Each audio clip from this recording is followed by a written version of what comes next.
we're back. We're back after a power cut. I was meant to be on yesterday. I apologise. Well, I don't apologise. Wasn't my fault. Local area power cut.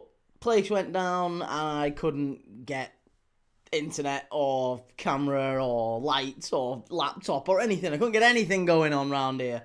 So yeah, yesterday was a bit of a chaotic one. But we did miss AC Milan against Cagliari. That was the game we were going to do last night. It was the only game really that was on a Friday night in the new year. And yeah, it ended up being an AC Milan quite comfortable win. It would have been a good game, but sadly we didn't cover it. So many apologies for the people who were expecting us to do that one last night. 1-0 AC Milan it turned out to be. I think they have a goal ruled out as well. I think Rafael scored. I can't remember if there was a goal ruled out, but I'm sure AC Milan were quite comfortable in that one. In any case, why bloody hell, Key, you've not even got the blooming chat on. Absolute nightmare. I've not even got the chat on. Look at that. Not even got the chat on the screen. Look at that. Absolute amateur. Absolute amateur. He's had 24 hours away. Here we go. Let's get the chat up. Come on, there you go, Key. We're back on. Sorry. Yeah, that's 24 hours away, and he's lost his head. He's lost his head. Sarah, how's it going? One day or less. Good afternoon, Key. Hugo, hi, Key. I'm formerly Eastern Red. Eastern Red it is. Or Hugo Ekatiki LFC, however you want to be known. But yes, it's all good. We're back, and this is a big game. Aston Villa lost quite comfortably against Arsenal in midweek, and now I'm sure they'll be looking to bounce back. I'm sure Unai Emery will be saying to his troops, listen, you've only dropped those 3 points in the league since the 1st of November. The 1st of November, that was against Liverpool, funnily enough, so it's only good sides that beat Villa. But yeah, listen, they lost against Liverpool, they lost against Arsenal, and they're the only points they've dropped in the league going back to the 1st of November. So I'm sure Unai Emery will be saying, like, come on, lads, let's get back on track. We've got Forest here. Forest have lost 4 out of their last 5 games, including twice to Everton, of all people. So, yeah, Forest on the road, not brilliant, albeit they did beat Liverpool at Anfield, but that's not that impressive anymore, is it? So, it's going to be a good game, I think, this one. I think Villa will get at least a point. But I'm expecting goals. I think Villa will come out sort of bullish after the Emirates, after the result in midweek. I mean, teams generally respond to a 4-1 hiding in one of 2 ways, don't they? They either come out and respond like chest puffed out 4-5-0, they go and smash Forest, or they cower. They lose a little bit of confidence, and actually maybe Forest sneak a win here. Who knows? We really don't know. But we're definitely due a goal glut. Yeah, I've just seen that, Reese. We are definitely due a goal glut. We did 512 games last year. 12 of them, just 12 of the 512 were 0-0s. First day of the year, first day of 2026, what do we get? Back-to-back 0-0s. It's typical of Premier League dad, that. Absolutely shocking. Joe says we had to listen to that Tony the whole life. Mate, I know, I'm sorry. And he had a bit of a pop at you. I was going to pull him up for that, but he's a Scottish fellow. What can you say? He came in quite hostile, didn't he? I think I'm an impulsive buyer, and I bought 18 books, few football ones, few politics, and few boxing. Nice. Enjoy reading, mate. Ed Rosenthal says, what do you think about this game, Villa to win? I think so, yeah. I think Villa will get at least a point. I would expect Villa to win. Chimey, how's it going? Twisted Face says, come on, Villa, continue that title charge. And Shell, how you doing, Shell? Good to see you. This one kicks off in 20 minutes' time. Yeah, it's a 12:30 kickoff. And should be a good one. Don't mention Arsenal, Kate. No, God, heaven forbid we mention Arsenal. Sorry. Can't mention Arsenal. I'll get called out by the Arsenal fans. They'll come on and say, oh, all you do is talk about Arsenal. Reece says, hopefully Emery will actually shake Dyche's hand and not blame the cold. That was a little bit snide, wasn't it, that from Emery? Lissa said, do you think if Sudan managed to ride it out to pens and go through, it'd be game of the AFCON? Sudan v Senegal, yeah, that's going to be a great game, isn't it, in the AFCON? Do you know what? I was so tempted to do maybe the Sudan v Senegal game over the Arsenal game, Bournemouth tonight, but I just thought to myself, Bournemouth Arsenal, the Channel's Premier League, Dad, I can't really not do it, can I? It's a big, big game, and we've got to do it. It's a title race game, potentially, and Bournemouth are not in a great mood, or are not in a great run. Albeit, actually, Bournemouth have improved. We'll come to Bournemouth Arsenal later, of course. I'm live for that one at 4:30. But Bournemouth slid down the table. They were doing terribly, but actually they've only lost one. They're unbeaten in 4 of their last 5 games. Twice against Chelsea and away at Old Trafford. So, they're not terrible, Bournemouth. They can pick up points. They can be hard to beat. And if Arsenal were to drop points there today, that'd be a little dent in the title race, wouldn't it? If City were to go and win their game. What are we saying? Sorry, I am Crew. Live last night was fun in a weird way. Good to have a chat. Yeah, mate, definitely. I was going to say it'd be good to get you back on again. I'm thinking we should do those. I want to do one of those at least maybe once a week, if not more often. But yeah, I'd love to do more of those, and it'd be great to get you back on. Stephen King, Happy New Year, Key. Is it snowing there? It's not yet, mate. No, but we are scheduled for it. I think it's Tuesday. It's set to snow. I don't know why I looked at my watch then. But it's Tuesday. I think it's Tuesday. And then we have 3 days of snow expected where I am. But hey, it's been a while since you've come on, Stephen. What the bloody hell's happened to Middlesbrough? You're falling down. Vincent Jamie Lane says, yes, Key, good to see you've paid your lecky bill, mate, up the posh. If only it was that quick. Do you know what time it came on? It came back on last night. 10 to midnight. They had to send an engineer out to fix whatever had gone off. And it all came back on, like, literally just before midnight. So I was sweating that it was even going to be back on for today's game. I was looking for, like, alternative destinations. Is there anywhere I can go and, like, pick up all my gear and go and do it somewhere else? But, yeah. I was going to do the Old Firm as well this year. I did think about doing the Old Firm, but the last Old Firm we did was 0-0. Celtic 0, Rangers 0. That was the last one we did, and it was garbage. And they're so bad at the minute, Rangers and Celtic. They're terrible to watch. They're really poor. Will says, Key, wrong game, I know, but why do Celtic sing You'll Never Walk Alone? It's a Liverpool song. Long story. Philippine says, so glad Roll has benched Tav. History tells us he's not good against Maeda, but Sterling is. Can't wait. Well, we'll keep you we'll keep you updated on the Old Firm as we go through it. And I am curious to remember, Key, someone in your viewers thinks Man City will appoint Nuno. No, yeah. Oh, good grief. M15 got a spare room if the lecky ever goes down again. Cheers, mate. Thank you. Very kind of you. Very, very kind of you. Stephen says it's laid here in Middlesbrough. I know, mate, it's been a while. I had a rough Christmas with my asthma. And Butter, don't even mention those losers. Transfer time. Oh, mate, listen. First off, Merry Christmas, Happy New Year. I'm glad the asthma has hopefully settled down and it's it's a bit better. Awful thing to have that, mate. I've got a friend who suffers with it really badly. So, and to be fair, my missus did once upon a time. She's settled down a little bit now with it, but yeah, no, it's awful thing. So I'm really glad it's settled down for you. Hugo says had snow here in Norwich, now pretty much all gone. Blimey, snow falling across the UK. Will says we're linked with Ordonez looking close. Is he one you'd be excited for? Not, ish. He's a good young centre back. He is a good young centre back, but I don't know if we are actually interested in him. He was very close to moving to Marseille in the summer. I think that's just one that agents are just doing. They're just doing the rounds on. They're just trying to get some interest raised in the. Liverpool's a convenient name to throw in there, but I don't think we'll sign Joel Ordonez, no. Joe says, I can't remember what Liverpool's fan channel it was, but did you see that bloke's comments on Mark Gay? Woke nonsense.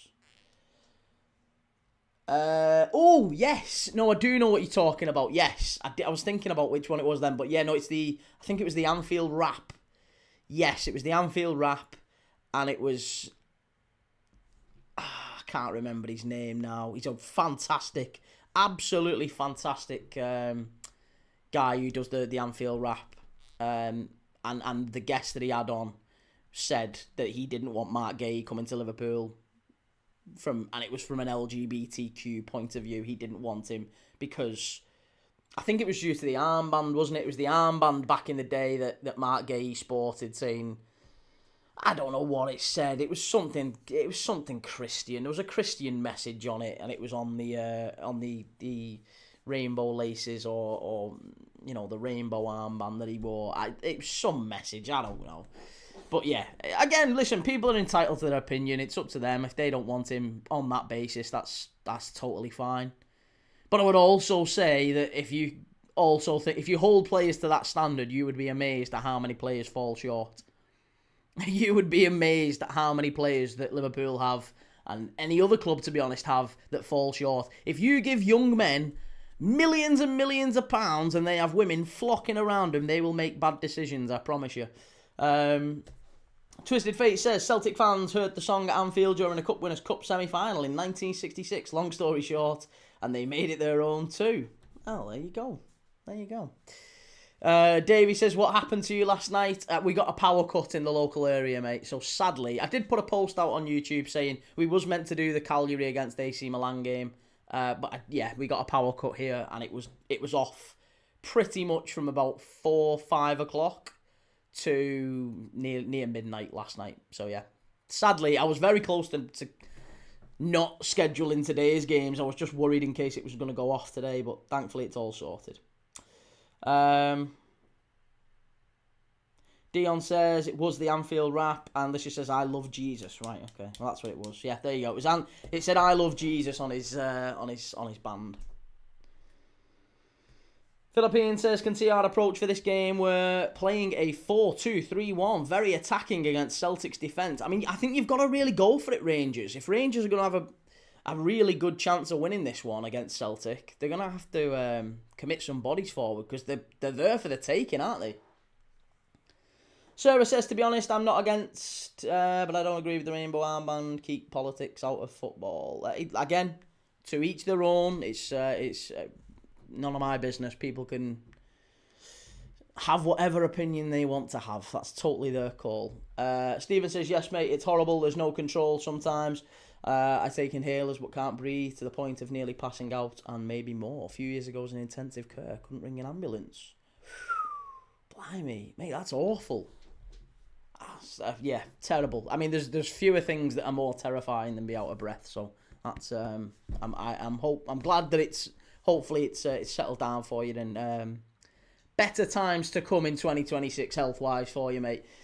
Joel says Gateshead have reappointed Rob Elliott. They're finally going to be watchable again. Did anyone see? Isn't Paul Gallagher? Remember Paul Gallagher used to play for Blackburn Rovers? He's been appointed manager of a lower league side. I forget who it was, but I was like, Paul Gallagher. Where the bloody hell's that name come from? Malone Aiden says Honda Celts, and Alicia says both teams aren't in the best form, therefore I think it'll be a very good game. Both will very much want this win. And Kieran McCabe, who do you think's going to win? I think Villa in this one. I think Villa or draw, but I think Villa. Davey says, have you seen the guy who does games called Benjamin Bloom? I have, yes. I have seen Benjamin Bloom. Yeah, he's a good, very experienced championship podcaster, isn't he? Joe says Gateshead of... Oh, we've done that one. Sorry. Sufi says, why do you hate Arsenal with your guts? I don't hate Arsenal. No, not at all. And Red Rebellion says Villa always drop off during a season. Wonder if they'll follow up this game with a draw or another loss. Yeah, I mean, this is it. We was just saying. I think that's always the typical reaction when you get a big defeat. If you get 4-1, that's a big hammering they got in the second half at Arsenal. You know, could they fall off, or are they going to stiff the chest? You know, push the chests out and say no, we're going to bounce back. Flip 40011. Ben Bloom is solid. Yeah, I was going to say he's been around for a very, very long time. Knows his onions when it comes to certainly to championship football, and yeah, does very, very well. Very experienced YouTuber. Like his stuff. Wanderless, Ollie goal incoming. Red Rebellion thinks it's going to be Rosenior. Chelsea are going to be exciting under Liam Rosenior. Might win the league key. Is it actually Rosenior they've appointed, or they're going to appoint? Surely that's not the case. I mean, it wouldn't be terribly surprising. I can't can't see him being the one they'd go for. That's really weird. Suvi says, if you weren't a Liverpool fan, what team would you support? Well, if Liverpool didn't exist, probably Everton, given they would be the next local side to me. But I think I'd be a very different person if I was an Everton fan. Stephen says, you don't call Benjamin Jesus, though, as his merchandise says. Yeah, he's very, very experienced, like I said. Twisted Fate, he's the number one candidate as of right now. I don't think that's a bad appointment. I just don't think it's a very Chelsea appointment, is it? Mr. Edwards, afternoon, young chap. All well. Young chap, I'll take that. I'm good, mate. Yes, thank you. Sorry we couldn't do the stream last night. We was meant to do Cagliari AC Milan, but a power cut in the local area put paid to that. Davey, I jumped into the game the other day between Blackburn v Wrexham. He knows his games. He does that 1 hour podcast from all the games from the Championship. Yeah, that's it. I think, to be honest, he the Championship is his thing, and he's very, very good at it. He knows his stuff. I'd love to do something with him, to be honest. Kane says, people are kicking off with my underperforming 11 key.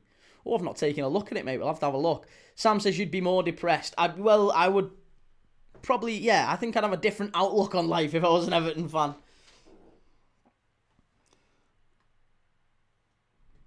Lisha says, might come to bite you at the arse, Key, when it's 0-0 at half-time at Villa Park. Hey, listen, like I said, the last Old Firm that we did was 0-0. So I'm not thinking this one's going to be absolutely fantastic. I don't think it's going to be a goal fest, but I'm just praying that this one, Villa Forest, is not going to be a 0-0 again. We've already had back-to-back 0-0s.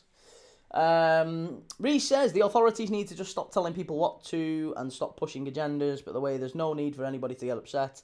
But if that's his thoughts, I'd suggest what's that? Never celebrated them. Well, like I said, you can't control what people will do at the end of the day. If he feels strongly about a certain thing and he wants to voice it, that's up to him. Yeah, freedom of speech, freedom of consequences. Ultimately, we've talked about that recently on this channel with Mo Salah. Mo Salah's entitled to think and say and do whatever he wants to do. That's totally his bag. But if people also get upset about that, then that's kind of, them's the breaks, kid. Them's the breaks. Vincent Jamie Lane says, big match tomorrow, mate. Away to the Imps. Be a massive 3 points towards promotion. Come on, the Borough. Up the posh. Bethany says, afternoon, Key. My husband was gutted there was no live last night. Glad to see you back today. Hope you have a wonderful weekend. Cheers, Bethany. Yeah, power cut in the local area, sadly, Bethany. So we literally couldn't do the live. Sorry. Stephen says, Key, I heard a Sunderland fan saying they might be signing Harry Kane. What's your thoughts? No jokes, they think he might be. Harry Kane to Sunderland. Somehow I can't see that. Yeah, somehow I don't see that. But good luck to him. I think that would be a very good signing for Sunderland, wouldn't it, Harry Kane? I just can't see him. His career trajectory going, Spurs, Bayern Munich, Sunderland. Doesn't quite ring true, that one, does it? Liz says, Mikey Moore starting this afternoon. Big opportunity for the lad. Yeah, another Spurs loanee, isn't he, Mikey Moore? Big things expected of Mikey Moore up at Rangers. Be interested to see how he kicks on today.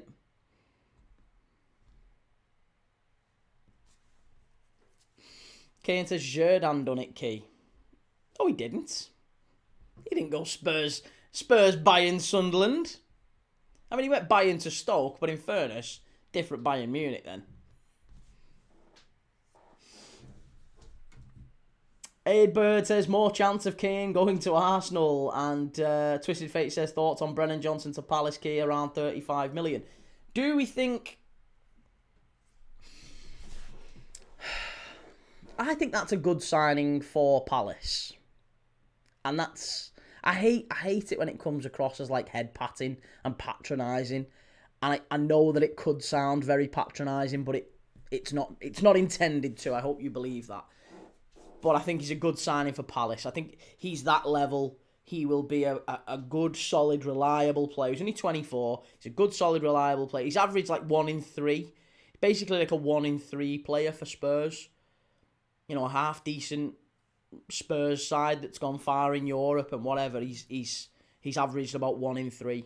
So I don't think he necessarily kicks on massively at Palace, but he'll be a reliable player that'll pop up with a goal every other game or an assist, and yeah, not a bad signing for 35 million quid. That's probably about right, isn't it?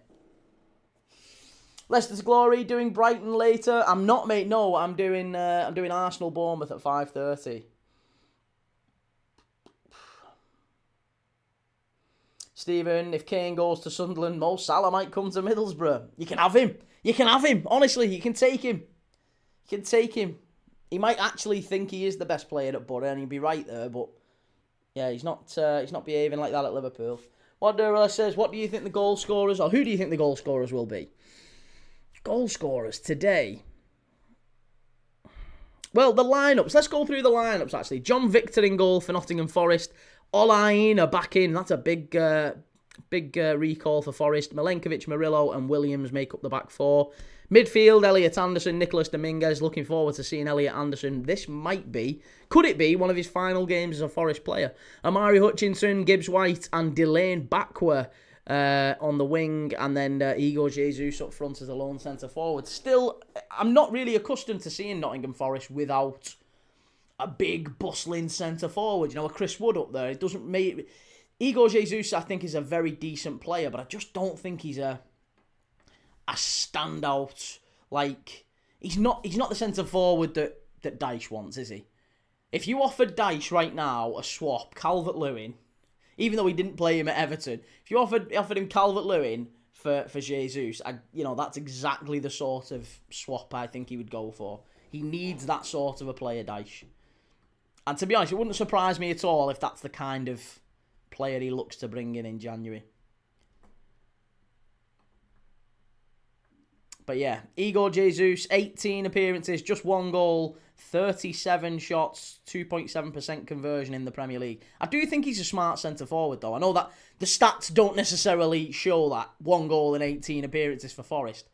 But I do think there's a little bit of the Bobby Firminos about him in terms of his movement. He drops between the lines. He can link things up. I don't mind him. I think he's all right. Leicester to Glory says Sells dropped again. Apparently leaving and signing... Need new keeper. Stephen, have you got new kits behind your key? No, they're pretty much the same ones. I have got lots of new kits. But I haven't yet, showcased them. To be honest, the new overlay and stuff takes up a lot of room now, so you don't get really to see the kits as much. Vincent Jamie Lane says, Johnson, good signing for Palace. Great Sarr back up. I personally like Palace, and if was forced to support a London club, it would be Palace from the EFL. Probably me too. Yeah, I like Palace. I don't mind Palace. Right. We're nearly off and underway at Villa Park. Come on. Let's have a nice early goal. I'm fed up of back-to-back 0-0s. Let's have a nice early goal in the Premier League this weekend. Right, there you go. We're off. We're off and underway.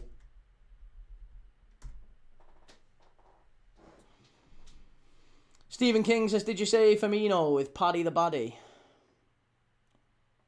Did I say Firmino with Paddy the Baddie? I'm not sure what that means, mate.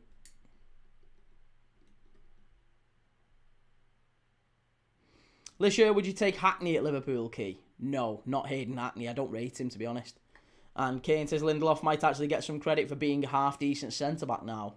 He's had certainly a good start to his Villa career, hasn't he? He's done very well. Elliot Anderson watched today. Who's the most overhyped goalkeeper in the Prem? David Raya. Yeah, David Raya for me. Leicester to Glory says to Stegen to Villa. Apparently Martinez to Miami in the summer.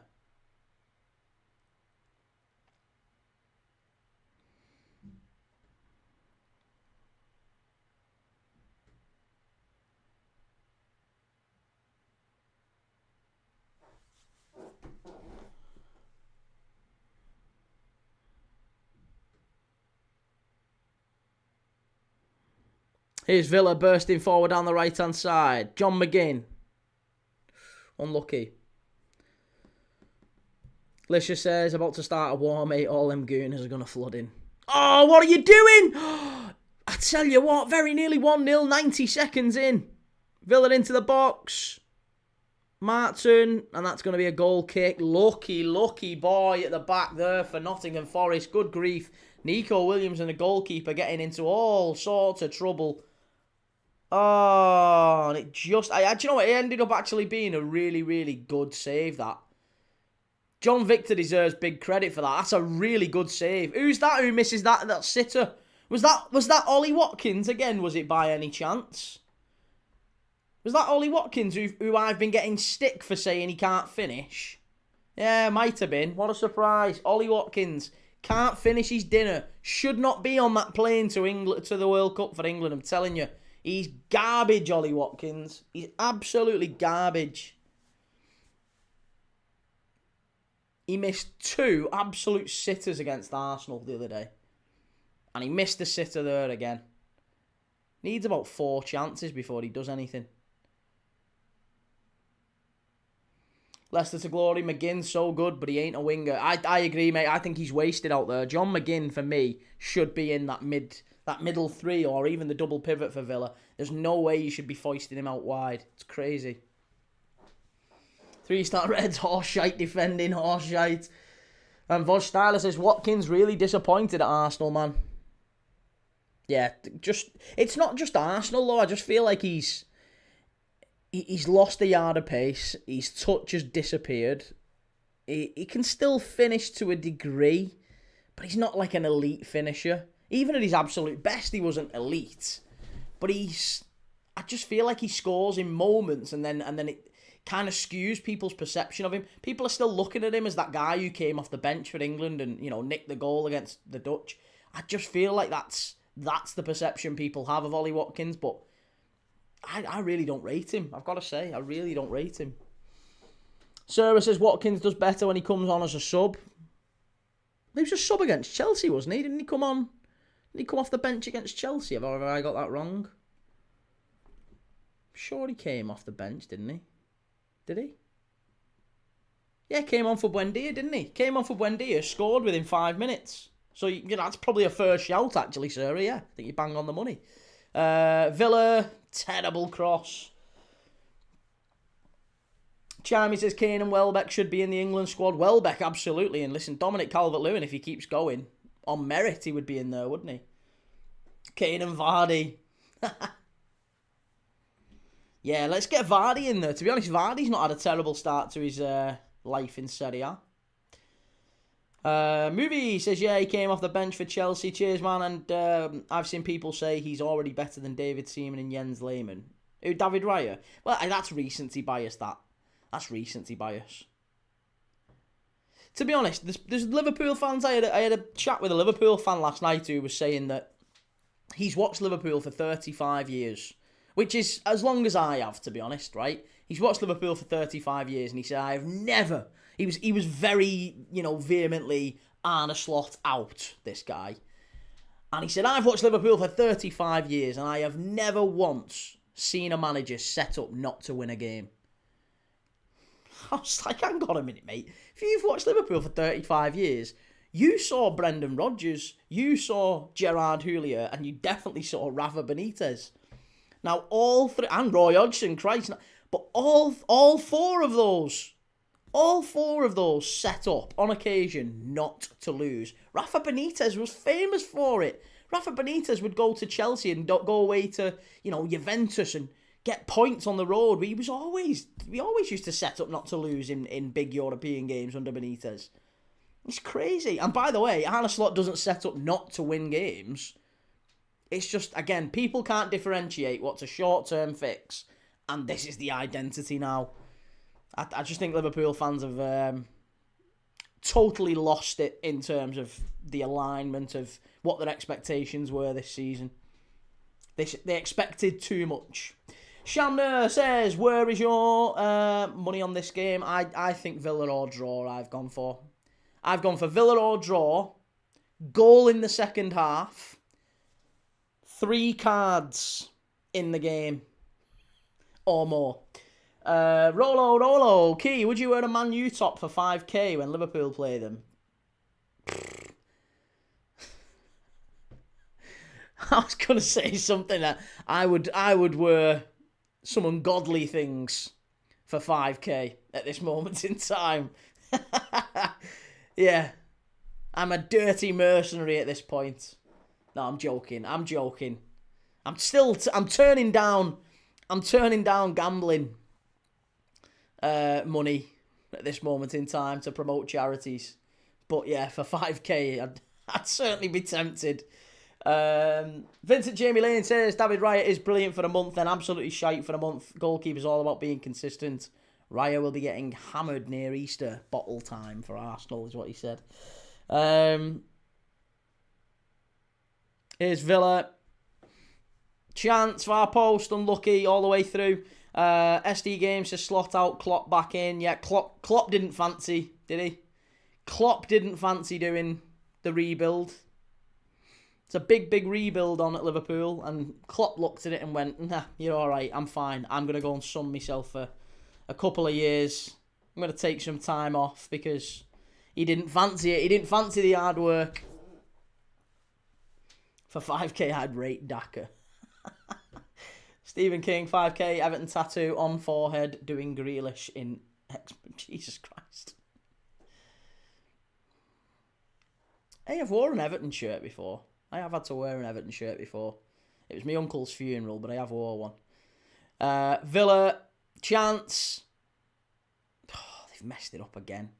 So that was a very neatly worked set piece, and then all of a sudden they've got it arse about tit. Liam says, if you were offered £100,000 to support Man United and wear a top for one day, would you do it? 100 grand to support United for one day? Yeah, absolutely. I've supported United, already on this channel for free. When they've played people I want, Liverpool to get in front of, whether it be Arsenal or City. It's very rare I'll support United on anything, but if they're playing a team, I don't care. United aren't going to finish above Liverpool, so I don't mind where they finish. I can still laugh at them if they're finishing below us. But yeah, if they're playing an Arsenal or a City, then yeah, get the win, United, as far as I'm concerned. Wally Terze says, Rangers with the better start. I'm keeping an eye on that Rangers-Celtic game. Still no shots on target as yet. I mean, admittedly, we're only 8 minutes in, but still no shots on target at Parkhead. Sorry, not at Ibrox. It's at Parkhead, isn't it? Stephen King says, support United for one day, 100k, I would do most. And Davey says, name the 4 English players and the 1 Welsh player to score a hat-trick this season in the Championship. Oh, now then. I thought there was a chance there for Rangers.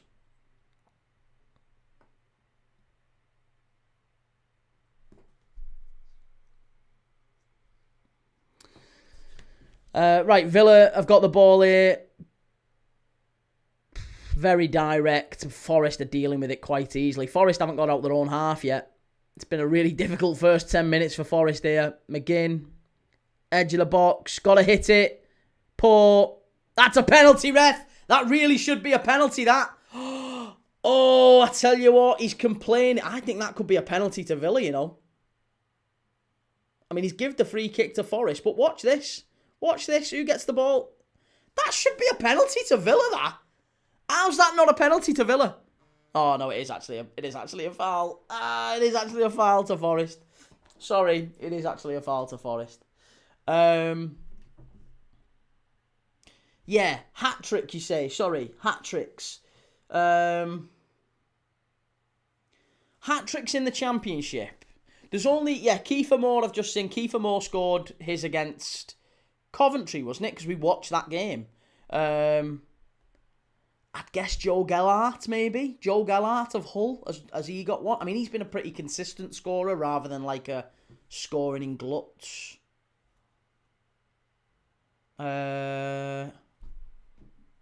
Maybe Armstrong at a push. I don't know. Coventry must have one. Maybe Thomas Asante done one? Ellis Sims, yeah, Ellis. I don't know. I'm struggling. I mean, Thomas Asante's he's Ghanaian, isn't he? Osmajic. Dylan, I can see Sunderland getting top 5. I think you're one of the only few, mate, who could.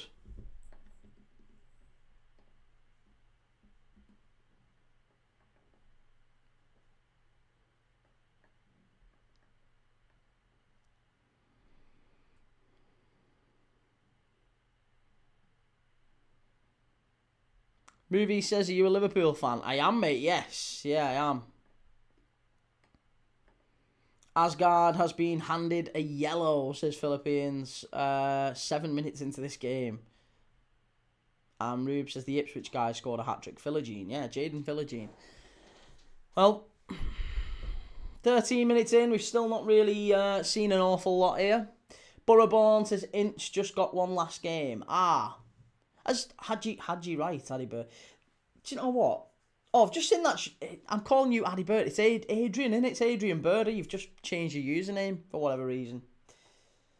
Keane says, hey bro, hope you're well. Score prediction for this match. I'm going to go 2-1. I'm going to go 2-1 to Villa. I think Villa go 2-0 up and then Forest maybe push on late on. Honestly, Forest haven't left their own half. First 15 minutes here, Forest cannot get out. And I don't think that's necessarily a... Oh, that's a corner. No, it's a corner? Goal kick? No, goal kick. Tom Ince, Jaden Philogene. Does Stuart Armstrong still play football? I think so. Not sure, actually. Wally T says, beautiful Celtic build-up play. And Josh says, thoughts on Chelsea getting Liam Rosenior, absolute circus club. It doesn't feel like a very Chelsea type of appointment, that, does it? Oh, good clearance that from Emi Martinez. Yeah, it doesn't feel like a Chelsea appointment. It feels like a stopgap. It feels like another...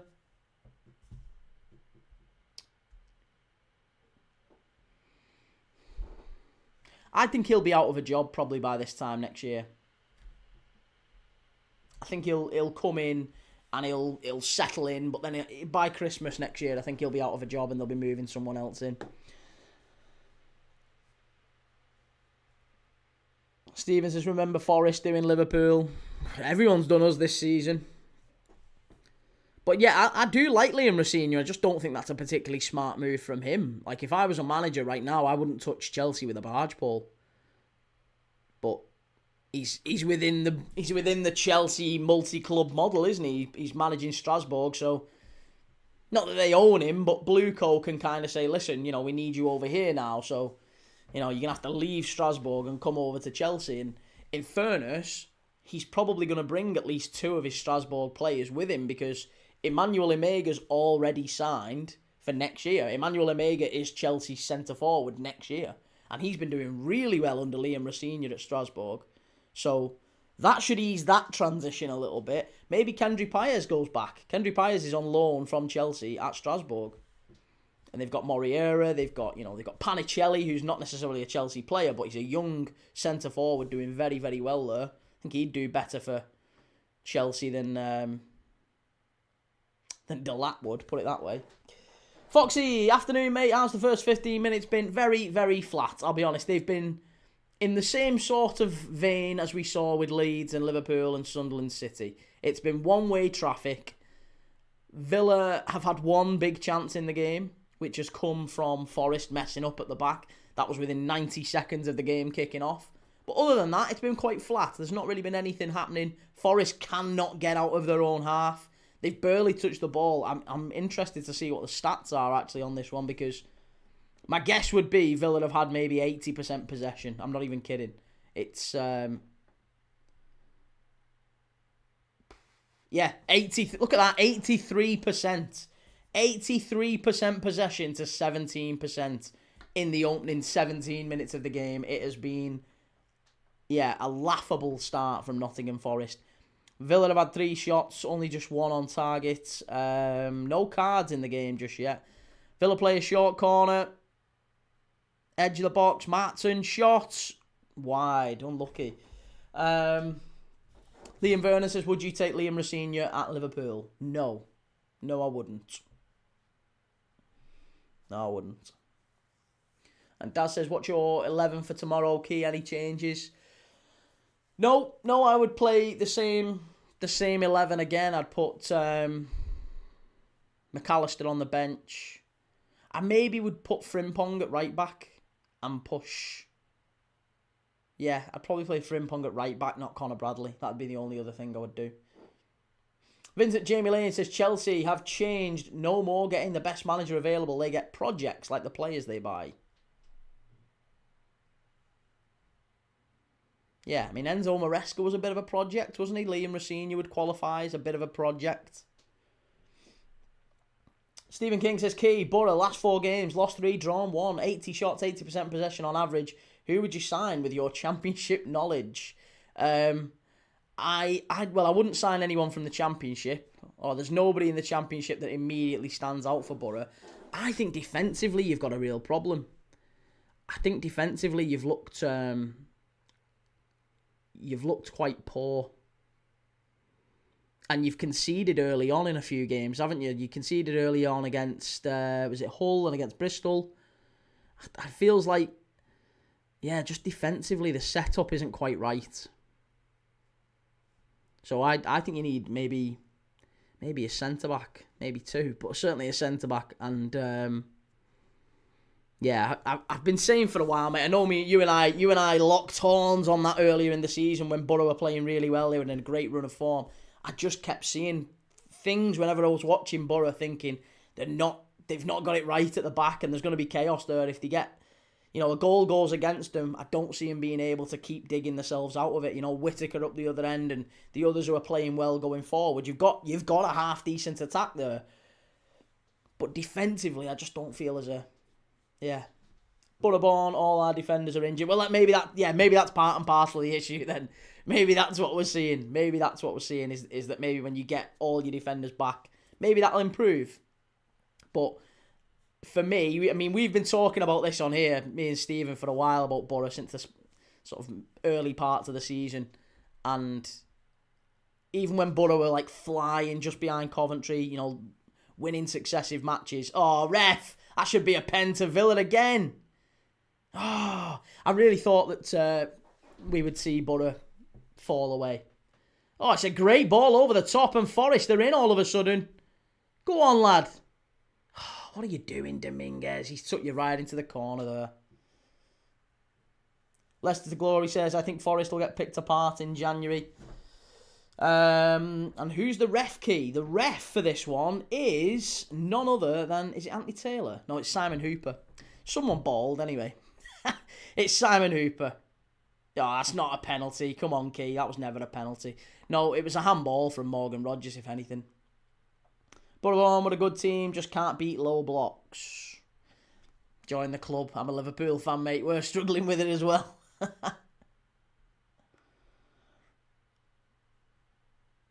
And Stephen King says, top 5 defensively in the Championship, just signed Malanda, 6 million French-led. Borough defence is always injured, but our strikers should be doing something. Striker for me, maybe Josh Sargent. Yeah, Norwich could maybe afford to give him up at this moment in time. That wouldn't be a terrible signing for Borough. I'd say maybe even Thingy, what's his name? The lad at Swansea, Vipotnik.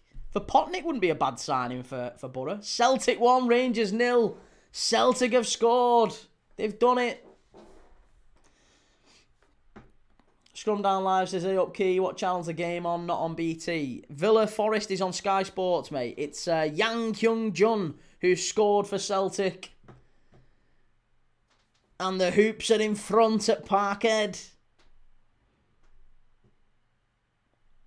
Philippines, what's your thoughts on Chimiti starting ahead of Miofsky? He's got more experience in these games. I don't rate Chimiti at all, mate. I've got to say, I really don't rate him. Dante, loving having this on in the background to follow games while I play FIFA. Thanks for the lives, Key. No probs, Dante. Great to have you in, mate. Movies, who's your favourite player of all time?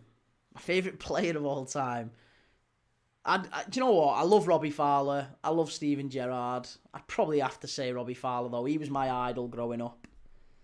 But I actually think, if people ask me, I would say Gabriel Batistuta is, funnily enough, one of my favourites that I really enjoyed watching. Batistuta, Romario, any of them. Ronaldinho. Do you know what? Ronaldinho. It is Ronaldinho. I don't care. Ronaldinho made football fun. So Ronaldinho, for me, is my favourite player of all time. Corin, hiya Key. How you doing, Corin? Lovely to see you. What a strike from Yang. And 3-Star Red says, getting picked apart in January will make a nice change from us getting ripped apart on the pitch in January. Do we think that Forest lose any of those star assets in January for what it's worth? Do we think that Elliot Anderson or Murillo or, Gibbs White, could any of them be tempted? Could any of them be tempted away from Forest? Could Forest be tempted to part with them? And if so, how much for? Because I'll be honest, I'd take all three at Liverpool. I would take all three of them at Liverpool. Gibbs White, Murillo and Elliot Anderson would be perfect for us at Liverpool. I'd offer them 150 million right now for the three. Don't think we'd get him for the 150 million, mind. Foxy says, Batty goal, what a ledge. My favourite player of all time is Tino Asprilla and Riquelme. Riquelme, what a player he was. I always liked Juan Pablo Aimar as well. Aimar was a great player like that. Leicester to Glory says, money talks. It does indeed. Glenn M11, what team do you dislike the most? Man United. They ruined my childhood. Man United are always going to be the team that I dislike the most. Yeah, Everton a close second. Boroughborn, will West Ham go down? Not for me. I am changing my prediction. Start of the season, mate, I did a pre-season prediction video on which teams I thought would go down, and I predicted Burnley, Leeds, and West Ham. Obviously, Wolves have thrown a spanner into the works. I didn't think they would be as bad as they are. But now I think it's Leeds who go down, not West Ham.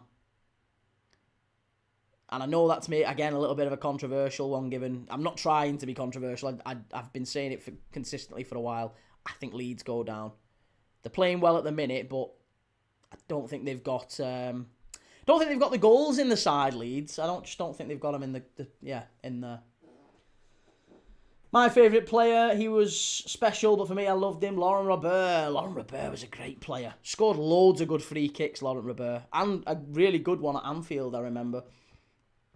Foxy says, River had a few new Maradonas. The comparison didn't help them. Aimar, Gallardo, Ortega, Andres D'Alessandro as well. Yeah, there's a few been there, haven't they, coming out of River?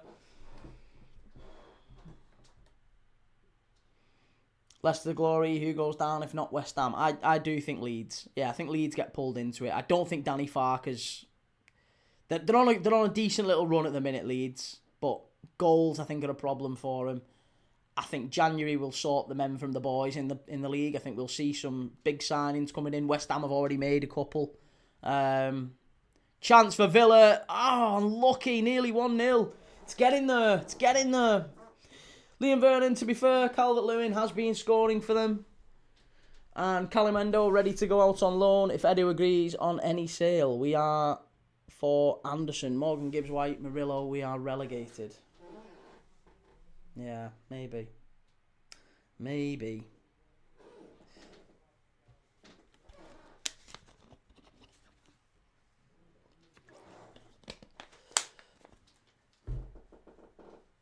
Sorry, that is the floorboard underneath me, by the way.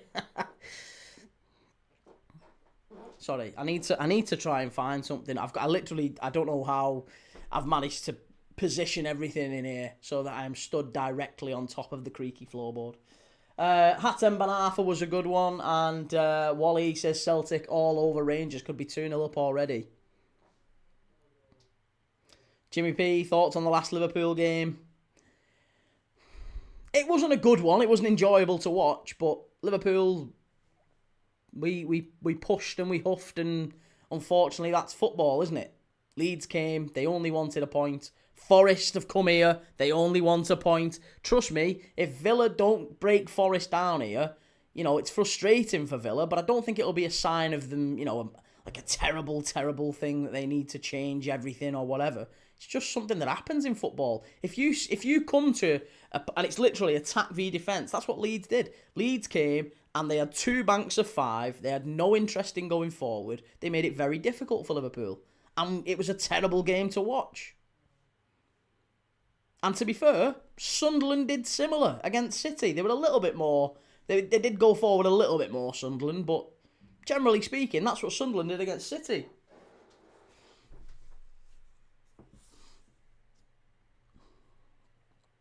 Foxy says, didn't Trump win the FIFA Peace Prize when they did the World Cup draw? Looks awkward now after what's just happened.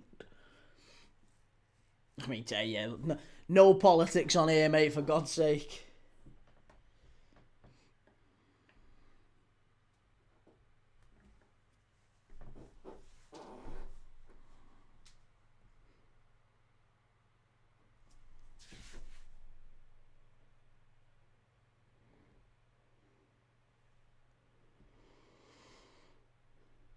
Stephen says, Key, Borough have got a solid defence. Injuries have been a nightmare.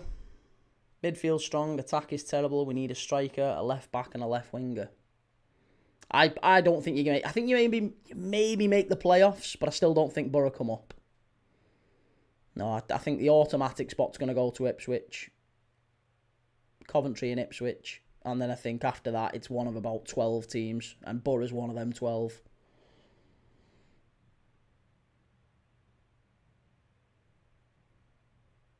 Oh, this is better. No, Forest doing the stuff defensively. This is all right. This is good stuff from Forest, but it's getting to the point where we are, we're going to see the same sort of football that we saw in midweek. Be Yourself Dylan says Wrexham might do it. That would be incredible. Yeah, Wrexham sneaking up. That'd be brilliant, wouldn't it? Stephen says, Key, when Borough get promoted, you need to do mini documentary and a shot out for me. And if Borough don't get promoted, will you name the price? A shout out for you? Absolutely. Yeah, we'll do that. Pup says, can't get it by the first defender. Is Russell Martin managing again? Yeah, Rangers struggling. Foxy says, Wrexham are flying. And Borough says, we lost Britain, our best player. We might struggle now for a few weeks. What a save by Schmeichel in the Old Firm. Right, here's Ollie Watkins. Gives it away. Rob says, Borough like Christmas decorations. They get put away at New Year's. Well, they have been flying. I mean, credit where it's due. They have... Oh, that's wonderful play. That's absolutely wonderful play by Forest, and they're in. Chance here. Strike. Good save. Good save from Martinez. Forest now pushing forward. On the counter, this would be massively against the run of play, and it's going to be a corner to Forest. Oh, my goodness me. Hutchinson did very well there. Yeah, did really, really well. Pressed high, won it back off, was that Kamara? I think he's a liability, Kamara. Bit of a liability in that midfield, whenever I've watched him. Yeah, not sure on him, Be Yourself Dylan, Espanyol v Barcelona will be a good match. Yeah, big to derby that, isn't it? Leicester to glory, love Leicester transfer deal. Signed Carranza, 6-month loan, played about 300 minutes, then left. And David Moy says, Jean-Philippe Mateta, Ebereche, Eze and Kevin Schade are the only 3 players to score a hat-trick this season in the Premier League. I don't think I'd have got that. I think I'd have got Eze, because I remember the Spurs game. Schade was on the other day, but I wouldn't have got Mateta. Foxy says, thankfully, AFCON back today. Proper football, not any of this non-league, Prem standard football. At least there's chaos in the AFCON. I think that's why it's so entertaining. Maybe that's why we get good numbers on the AFCON games, but it's pure football, isn't it? Stephen King says, Borough promotion, little thing for Borough, and I will do my grovelling if we don't. I told you, Gibson's best chairman in the Championship with love, not just money. Jimmy P says, for me, Matty Cash is hit or miss, to be honest. Claim for a penalty again from Villa. They keep going down in the area. The referee's having absolutely none of it. I mean, it is Simon Hooper, but Rob says it happens all the time. Sunderland, we both got relegated the same year out the Prem. And Corin says, I didn't know the old firm was on today. Yeah.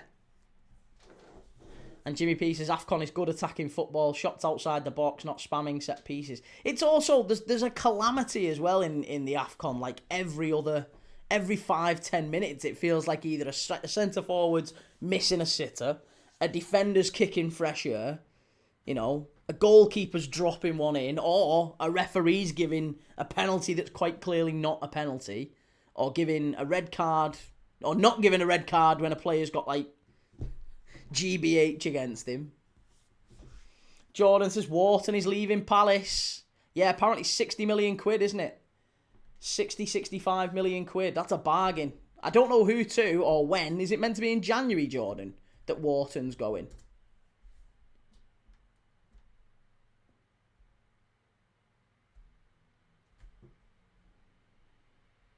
Yeah, apparently the Palace are trying to get him to sign a new deal, but it's not happening. Vincent Jamie Laney says Bristol City getting 11 million from the Semenyo deal. That's a decent sell-on, isn't it? Boroughborn says BBC say Chelsea interest in Rodgers. Hope Borough get a payout. I must admit I was confused when Villa bought him. He didn't seem anything special. Oh, again, Forest off the corner. Martinez punches it away. Good defending from Martinez. Pity he couldn't do that in the Arsenal game, isn't it? But again, I think he's learned his lesson there, to be fair, Martinez, because he was getting bullied on that one. But he's not had anything. He's not thrown himself backwards. He's actually, shoved him back.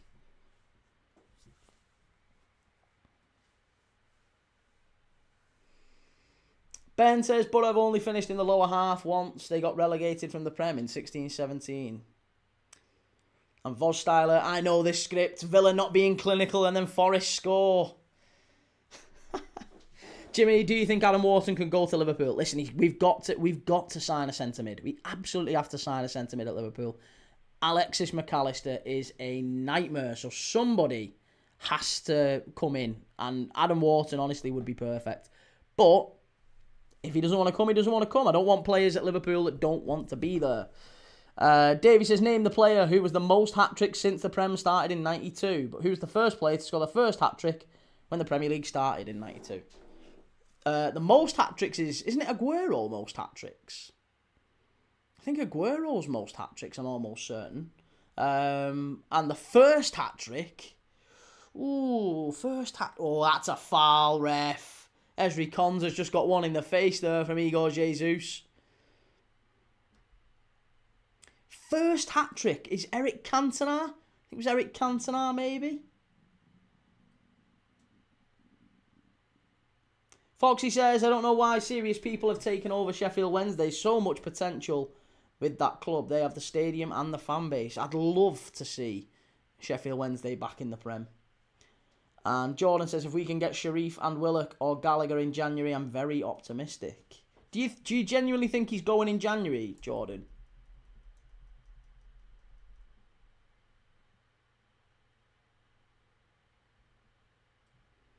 If you got Wharton out and Gallagher... oh, it's defo summer. Right, sorry. I've just seen your earlier post. Be yourself, Dylan. Can Wolves beat West Ham? Listen, if there's one side that they probably can beat, it's West Ham at home. But I don't fancy him to. I've gone for a West Ham away win there. Wally says, off the line clearance should be 2-0 to Celtic. And Shell says, hope Harrison Armstrong plays tomorrow.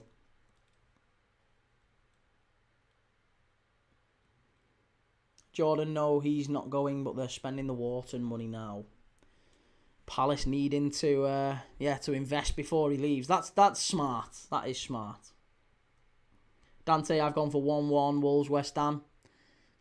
Probably not the worst. I mean, Wolves have to win, don't they? I think if Wolves have got any ambition of staying up, that's exactly the sort of game they've got to get 3 points in. For West Ham, I mean, look, they're 4 points behind Nottingham Forest here. Maybe 5 if Forest get a point. Oh, Martin, that's gonna be a goal kick, isn't it? Shocking from Martin, that. Davey says, yep, Cantona scored for Leeds, 5-0 against Spurs. And Shell, are you doing Everton-Brentford tomorrow, Key? What game am I doing tomorrow? I don't know. Let me have a check. What are tomorrow's games? Tomorrow's games are... Come on, Key. Oh, no, we've got 3. So we've got 3 games tomorrow, pretty much back-to-back. So I am stood here from 12 all the way through to about 8 o'clock.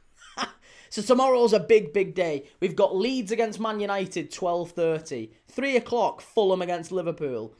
And then 5:30, Manchester City against Chelsea. Yeah. So there you go. 3 big games tomorrow.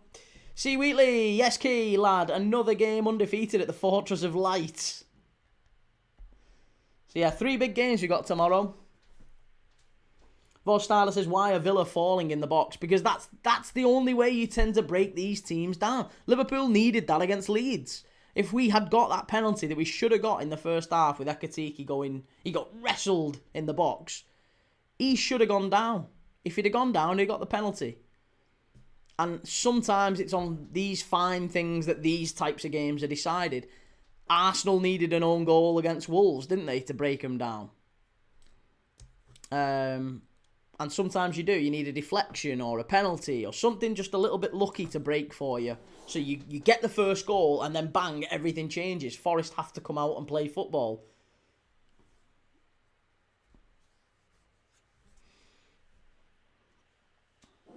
Stephen, Key, do you wear your shirts behind you or just for content? I do sometimes. I've worn them when I'm playing football and stuff.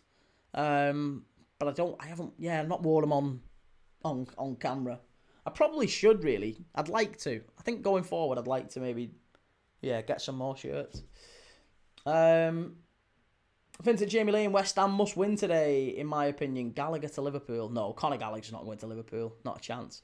Claim for the penalty again. It's a big, big claim for Villa's penalty. Don't think they're getting that one either. Here's Bakwa. Good tackle from Villa. And Davies says Mark Robbins was the first player to do a perfect hat-trick. One from his left, one from his right, and a header. Lovely. Butland earning his wages today, says Mad Pup. And Jordan Vincent, Palace have been after him for a while and he wants to return, but obviously Liverpool better team, just depends on game time. We aren't gonna sign Conor Gallagher, mate. We are not gonna sign Conor Gallagher, I promise you. Conor Gallagher is not. I don't think he's not a terrible player, but he's not gonna come to Liverpool and start all the time. He's probably more a Palace signing, and I would imagine if we step out of the way and you allow us a free run at Wharton, I'd be happier with that. This is truly dreadful football. I feel like we've been infected with the 0-0 bug here. It's 0-0, everything going. It's ridiculous.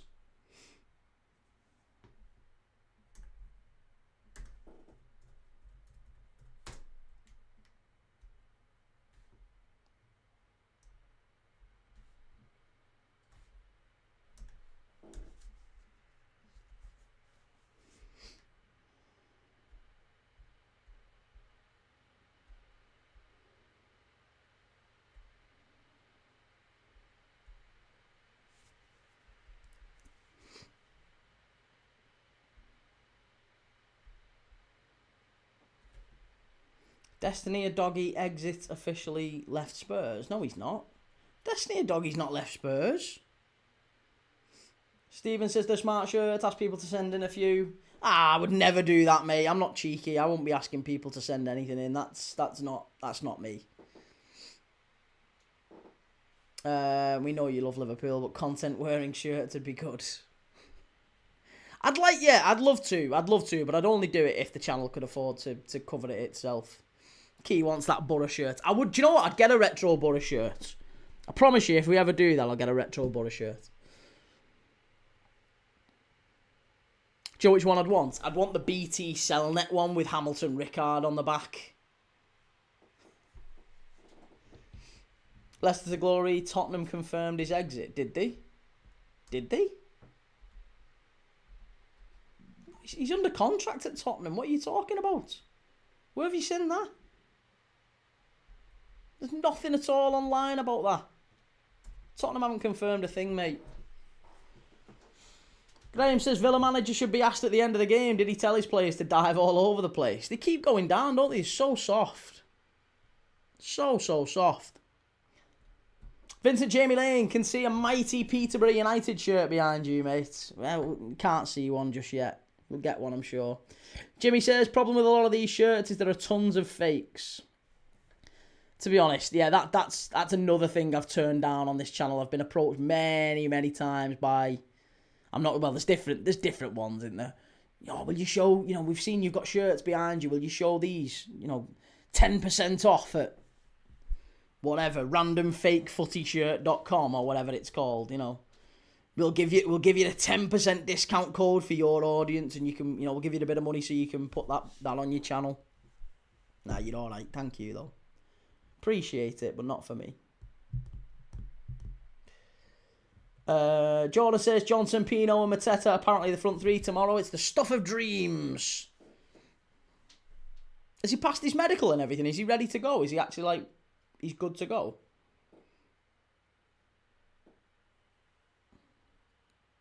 Here's Aston Villa. Cash down the right hand side. It's all Villa. It is all Villa. We've not really seen an awful lot from Forest pushing forward, but that's not to be expected. Or rather, that is to be expected. They're set up under Dyche's, sit back and then hit on the counter-attack. But it's going to be a free kick here to Villa. 2 minutes to half-time. Unless there's a glory, you'll see a doggy leaving confirmed in the next week or so. He's unhappy. I thought he's been injured, hasn't he? He's been injured. When he's fit, he plays. Jimmy P, did you see Johnson's shirt number at Palace? No, what is it? What's his shirt number? Keane says, what's your thoughts on Maresca's sacking? I don't understand how Chelsea have spent so much money and their front three is Garnacho, Pedro and Neto.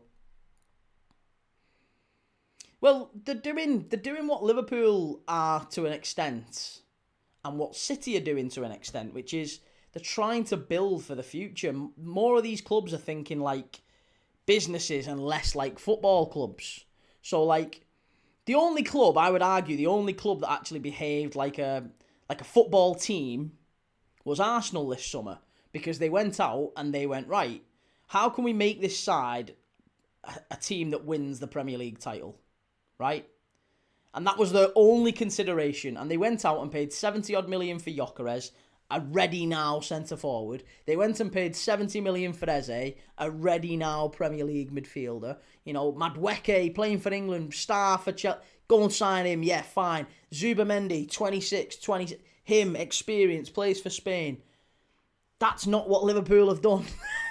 Liverpool have gone out and signed, 18-year-old centre-back, 21-year-old left-back. Oh, what's going on now? Why's the camera gone off? Hang on. What's going on? Why's the camera gone off? I think I might need to put the...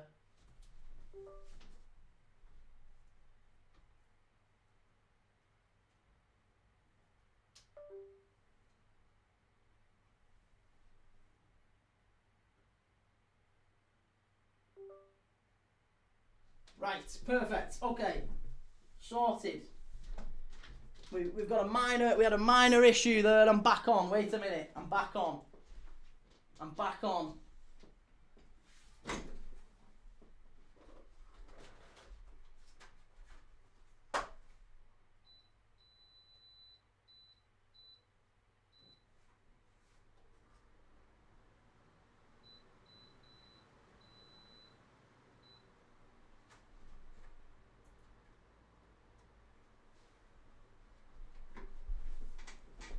Right. Oh, that was a pain in the backside. Chance! Hey! It's finally done it! It's 1-0! What a strike! Oh my God, it's Ollie Watkins! It's Ollie Watkins! Oh, no! I've literally given him so much stick. I've given him stick all game, and Ollie Watkins pings it in the top corner. It's a great strike. It's an absolutely fantastic strike. And Ollie Watkins puts Villa in front, bang on half-time. Dante, are you on for the rest of today? Yes, I am on for the rest of today. I've got Bournemouth and Arsenal tonight. But yes, for now we're doing Villa and Forest. And then I'm live all day tomorrow. I've got 3 games tomorrow. This is a great touch, great turn. And do you know what? Should the keeper be doing better there? Look at where this goes. This is straight down the... That's down the middle of the goal. That's shocking from the goalkeeper. No, I'm telling you. The goalkeeper's got to do better there. Goalkeeper has to do better there. That's poor from the goalkeeper. Ball goes in from there, that far out, I'm looking at my goalkeeper. No, not for me.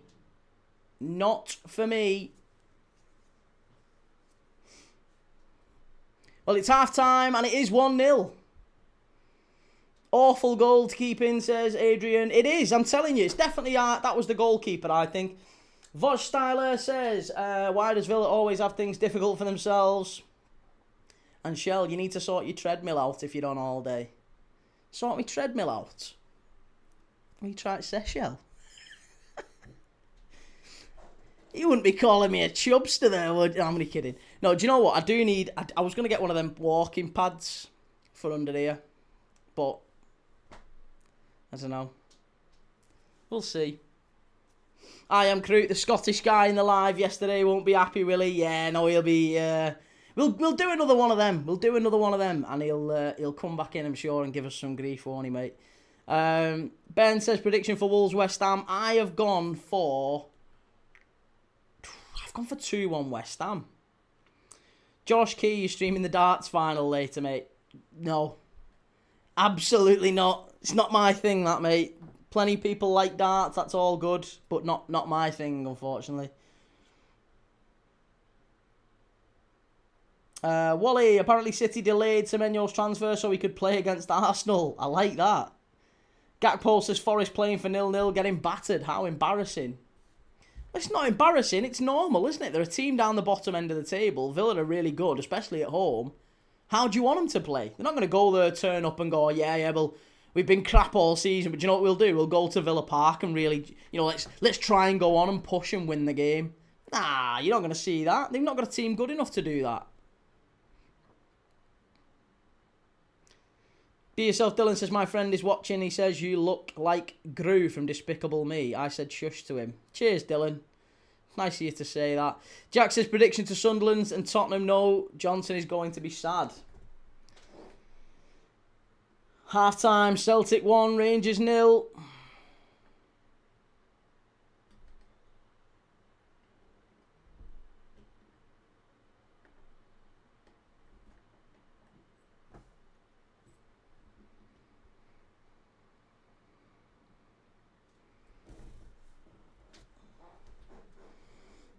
Andy Pandy, who's this clown on commentary? Alan Smith this last week, now this Muppet, embarrassing. Who is it? I don't know who it is.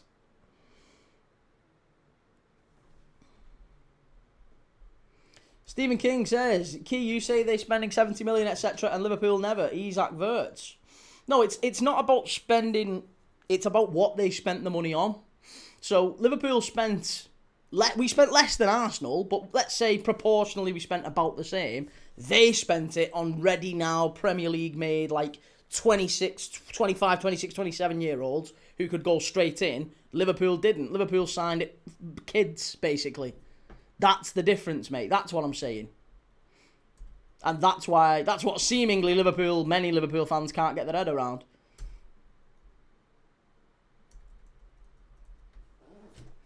Aid says, why didn't that keeper use his right hand instead of reaching with his left? Exactly. Yeah, crazy. Crazy. Josh says, Andy Hinchcliffe, I think he's a terrible listen. And Jack says, who do you think we'll sign to replace him? I'm thinking Savinio. Who? Prediction to Sunderland and Tottenham, no, Johnson is going to be sad. As in, who are Spurs going to sign? Yeah, maybe Savinio. Yeah, maybe Savinio. Ronnie, hey Key, can you understand why Amorim wanted Watkins over Sesko? I do back Sesko though. No. I think Ollie Watkins Ollie Watkins isn't really an Amorim type centre forward, is he? Stephen King says Isak and Wirtz couldn't go straight in. Well, Isak could, but he's not been fit all season. So yeah, Isak's not a ready now. Sorry, Isak is a ready now player, but he hasn't played, has he? He has barely kicked a ball for us. Wirtz is 21, mate. Kirkes 21. You know, Ekatike 22, Leone 18, Rio Engamoa 17.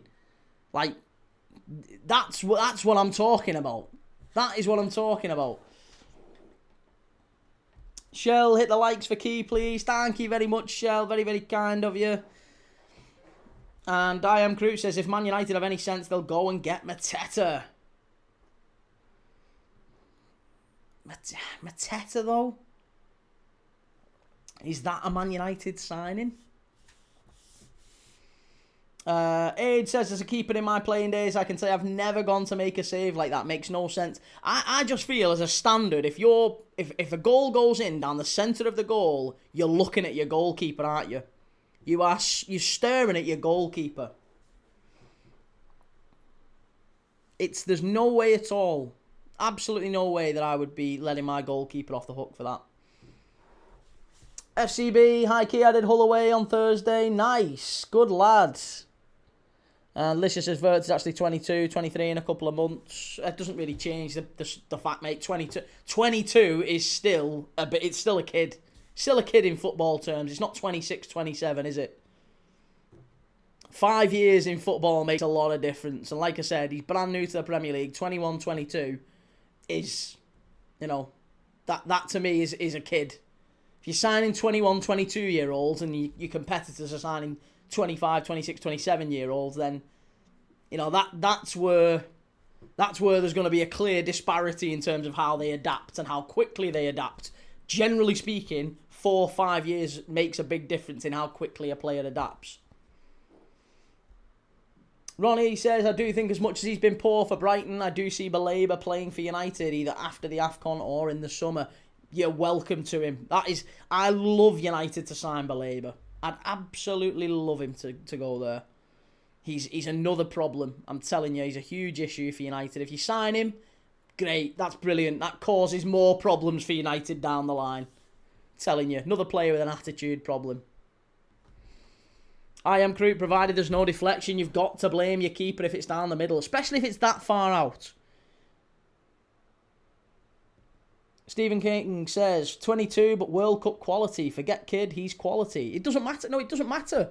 If you're bringing a young man, right, 21, 22 years of age, whatever it might be, if you're bringing young players in like that, quality goes out the window. They're still young and naive, generally speaking. It takes time for young players to adapt. I guarantee if you look at the Premier League over the long period of time, right, and look at 21-year-olds, 22-year-olds landing in the Prem, how long does it take them to adapt to a level that we can consider to be, like, good, right? It takes them time to bed in.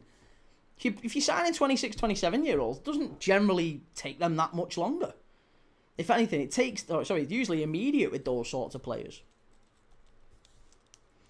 Ronnie, if Forest go down, surely Anderson's price will be a lot cheaper. I don't know how much cheaper, though. I Am Crew, Baleba is better than Mainu and Agate, to be fair. He is, yeah, 100% he's better. But I just feel like ability-wise, I would start Mainu over Baleba. It's a different type of player. You could maybe start them both together, but just attitude-wise, yeah, Baleba's a problem. Licia says, what expectations should a £130 million player have? He's been man of the match in the last 5 games good enough? Well, I don't know where you're getting 130 million from, because he's not 130 million. Again, you seem to add on 30, 40, 50 million every time you do these things. But in any case, the expectation isn't geared by his price tag. He didn't pick his price tag, did he? His price tag's irrelevant. Price tag doesn't make any difference at all as to how much expectation. Certainly, as a manager, I don't think that would affect what the manager expects of him. Not at all. I think if you sign a 21-year-old player, you're not signing him for 4 months. You're signing him for 26, 20, well, 7 years, aren't you? You're not signing him for 4 months. This year, he was 150 million euros. In pounds, it's 130. No, he wasn't, mate. And also, by the way, are you in Europe? Are you in on the continent? Are you at a place where is that where you live? Are you somewhere where euros are used as a currency?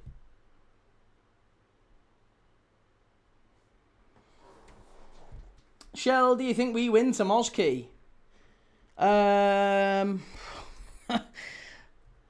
Do I think Everton win tomorrow? Do you know what? I didn't think you'd win at Forest, but Forest have been pretty dreadful recently. Brentford are on a good run of form, so I think Everton. I'd back Brentford to get a point there. Yeah, I'd certainly back them to get a point. But they're a good side. They are a very, very good side. Samson Drury, thoughts on Preston? Very inconsistent. I've been hoping Preston would come up to the Premier League for a very, very long time, but they just can't get their act together, can they, Samson? They're up and down. I don't know where they are in the table at the minute. Is it 7th or 8th? I don't know whereabouts. They've fallen down, though. There was a time not that long ago where they were kind of 3rd. They were teetering on automatic promotion. But yeah, they've I think, is it 1 win in the last 4 or 5? Like, just fallen off a little bit. Timbo, is Watkins back on that plane now, Keith? Not for me, no, mate. He's missed a sitter. Lisha, nah. Oh, so you're not somewhere where euros are used as a currency, but you thought you would use euros as a metric, as a means to inflate the price. I think if you're being dead honest with yourself, mate, that's the reason why you used it. So think about why you used that. Think about why you chose euros rather than pounds. It's because it's confirmation bias. You're trying to create a particular narrative, and that's totally fine. But it comes from a place of hate, doesn't it? It's not actually objective. It's not looking at it on balance. You're just looking at it because you don't like Liverpool, you don't like Wirtz, and you're trying to create a narrative. That's totally fine. It just means I'm not going to take your opinion seriously. That's totally your fine right to do whatever you want. But that's not. It's not a balanced argument. It's because you don't like Liverpool. Foxy, the price tag does play a part in how players are judged, though. Yeah, well, by the media, by the fans outside, but certainly not by the manager and how they're treated. Certainly not in my book, anyway. A 21-year-old doesn't pick his price tag. It's not the player's fault how much they're signed for, but you do see some struggle with the pressure and expectation of it. Exactly, but isn't that the manager's job to try and unburden them of that? It's also the home fans' job to unburden them of that. And I think if you're a 21-year-old lad landing in the country and, you know, brand new country, new language, new system, new team, all that stuff, you'd expect your home fans and your manager to be behind you and lifting you up and you know, seeking to find, I guess, reasons to be positive. Has Wirtz been performing as a £100 million player in the first few months? No, of course he's not. But would you expect him to? No. No, you wouldn't. Unless you were trying to create that narrative, as I was just saying there.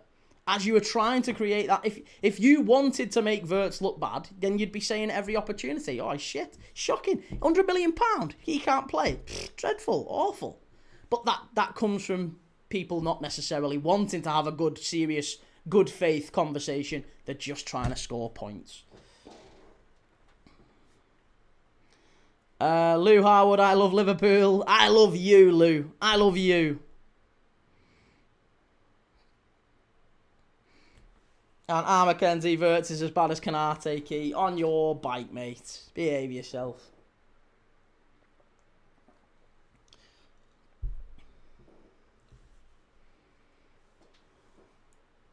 Stephen says, Key, love is blind. You love Liverpool. All big clubs say the same to young, not settled, etc. You're buying World Cup by 27-year-olds then.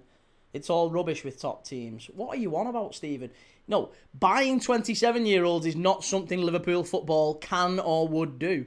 That's my point. That's why I said only Arsenal behaved like a football team this summer. They went out and went, who can we buy that's actually going to get us the title, right? Liverpool didn't make that as a consideration, I guarantee you. The signings that Liverpool made this summer were not to win the title this year. The signings that Liverpool have made are for the next 4, 5, 6 years. Arsenal did not make those signings. They spent massive money on players who are 26, 27 years of age. They're not bothered about what's happening in 3, 4, 5 years' time. That's not even a consideration. They need to win now. Joe says Wirtz was 27.8 billion in Djibouti francs. He's not been good enough. Love it. That's it. See, that's it. That's fantastic. Love that. Love that.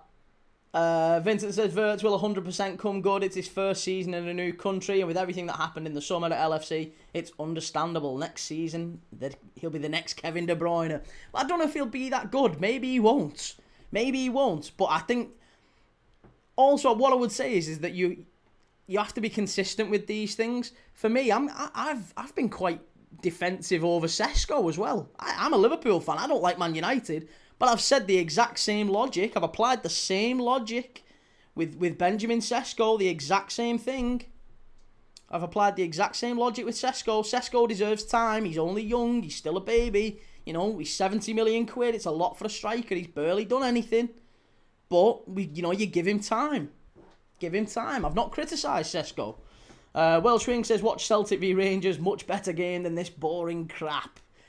Nah, it's a Premier League game, mate. They've both 1-0. What's up with you? Kane says Gyökeres has been a bigger flop than Sesko. And Timbo says, I don't buy this idea. Liverpool couldn't buy 25-year-olds because of the market. Well, it's not that we couldn't buy 25-year-olds. It was a strategy. It's a deliberate strategy from Liverpool. But I guess what I'm saying is the priority wasn't to win the title. Because if it was, the strategy would have been completely different. The whole approach this summer was about Liverpool's overall average squad age. And if you look at it, it's very old. We've got Alisson in his 30s, Van Dijk in his 30s, Robertson in his 30s, Salah in his 30s. Kanate's only got a year left and probably going to go this summer. So all of a sudden, Liverpool, we need some fresh blood. We need some young, fresh blood that will come in and then grow together. So that's why it was a whole, let's go and sign some 21, 22-year-olds that can grow with us. It wasn't about trying to pick up the best, the very, very best that can help us win now.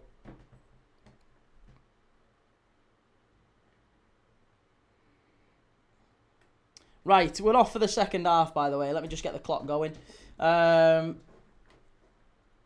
Foxy says Key is a good player. Wirtz is a good player, so he needs time to adjust, but I have to say what business Leverkusen have done. Sold Wirtz for the fortune and brought in Mazza for 10 million, who's special. Like I said, I mean, Leverkusen, German clubs in general do very good business because they trade at such lower, like, I don't know. Even if you look at like Jonathan Burkhardt, look at Jonathan Burkhardt and what he did for Mainz over the last couple of years, and look at what he's doing for Eintracht Frankfurt now. If Jonathan Burkhardt came to a Premier League club this summer for 70 million, you wouldn't even bat an eyelid. You'd look at it and go, yeah, I mean, look at his numbers. It's absolutely incredible. Eintracht Frankfurt signed him from Mainz for about 20 million quid, and he was playing really well at Mainz last year. He's absolutely unbelievable. Timbo says 25 is still young enough to grow together, though. Look how long that Klopp team lasted.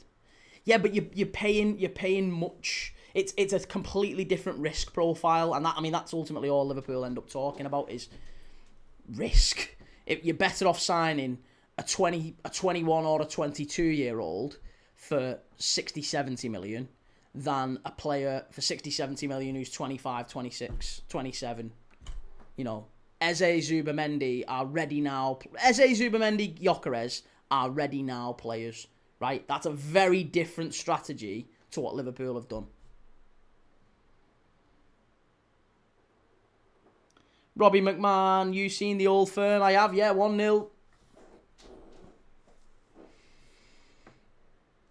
Stephen says they're buying to win now.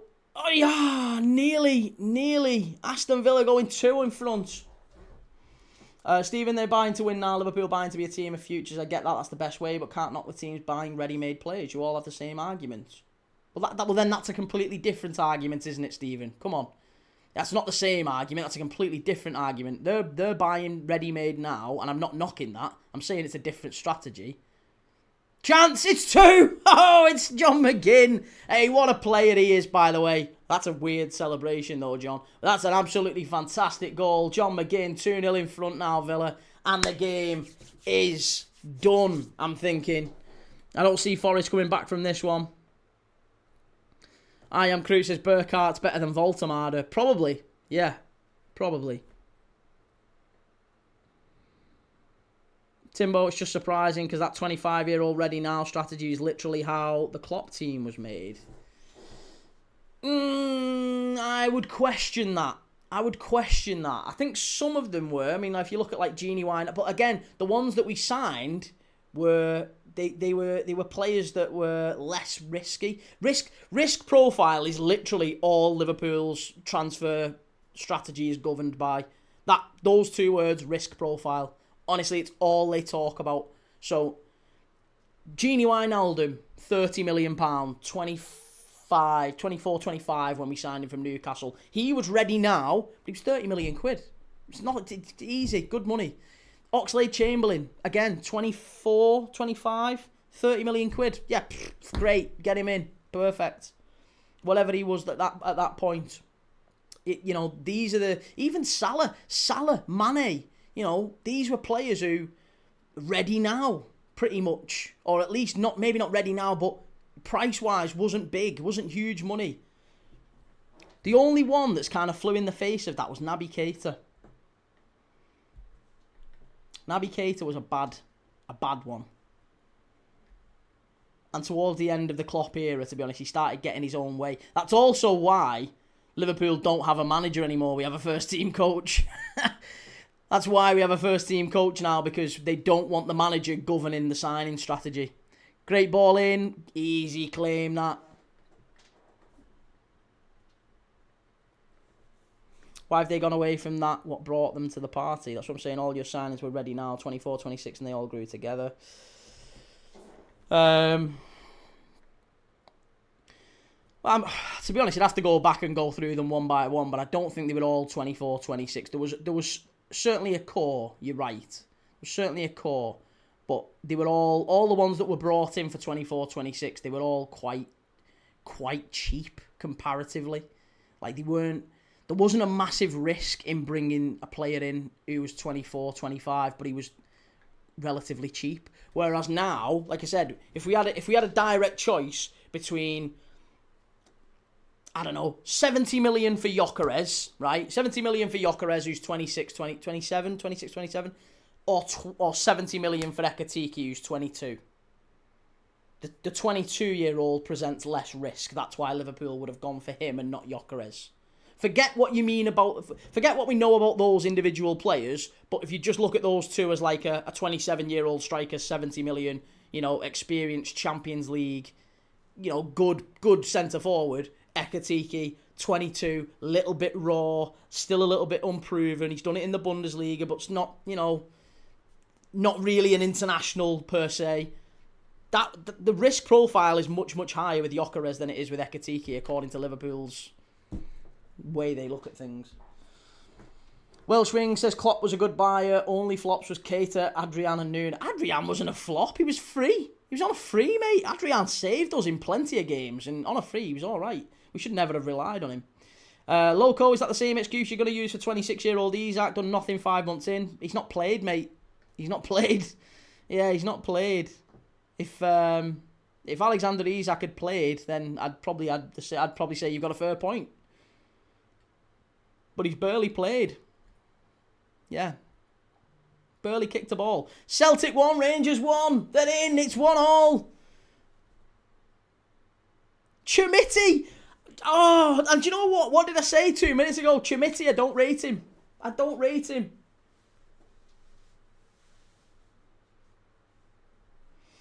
Steven says you spent more on each player regardless. No, we didn't. They spent more than us, mate. They spent more than us. Welsh Wing, the same Adrian that gifted Villa four goals in that 7-2 loss. Yeah, in a one-off game, yeah, he was. But there's some games that he saved us. Some games that he massively saved us as well. I'm sure we won a penalty. He did, yeah. He won us a Super Cup. Adrian won us a Super Cup.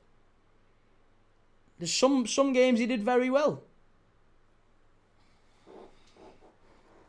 Ryan says, I was debating between Rodgers and Cash and McGinn for FPL. Went for Rodgers, guaranteed points regardless.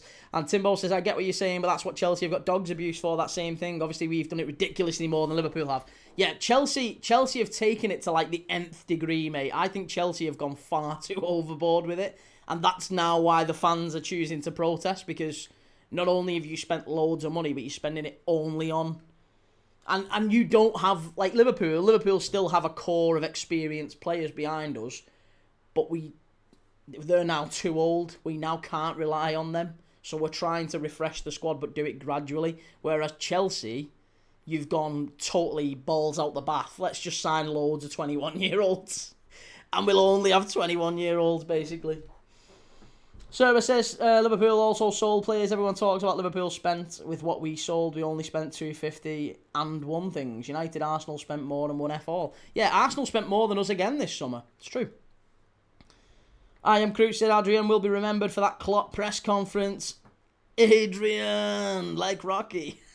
Yeah. A Chimity goal in the SPL.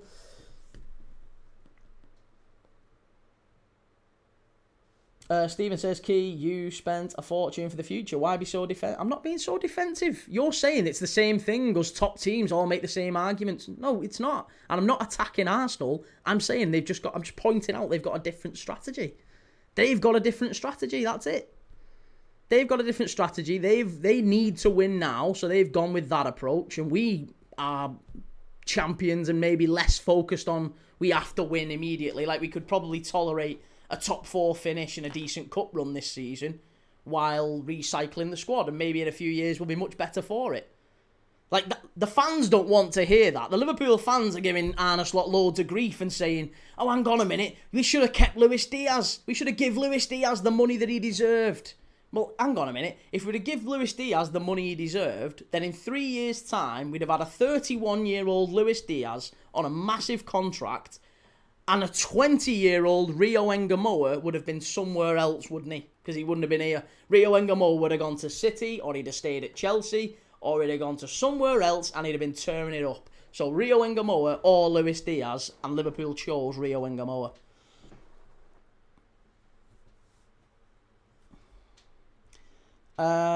Football Marble, how's the match? I'm out on the lakes fishing. It's good, mate. Yeah, it's been all right. Good start to the... Basically 2 goals, bang either side of half-time.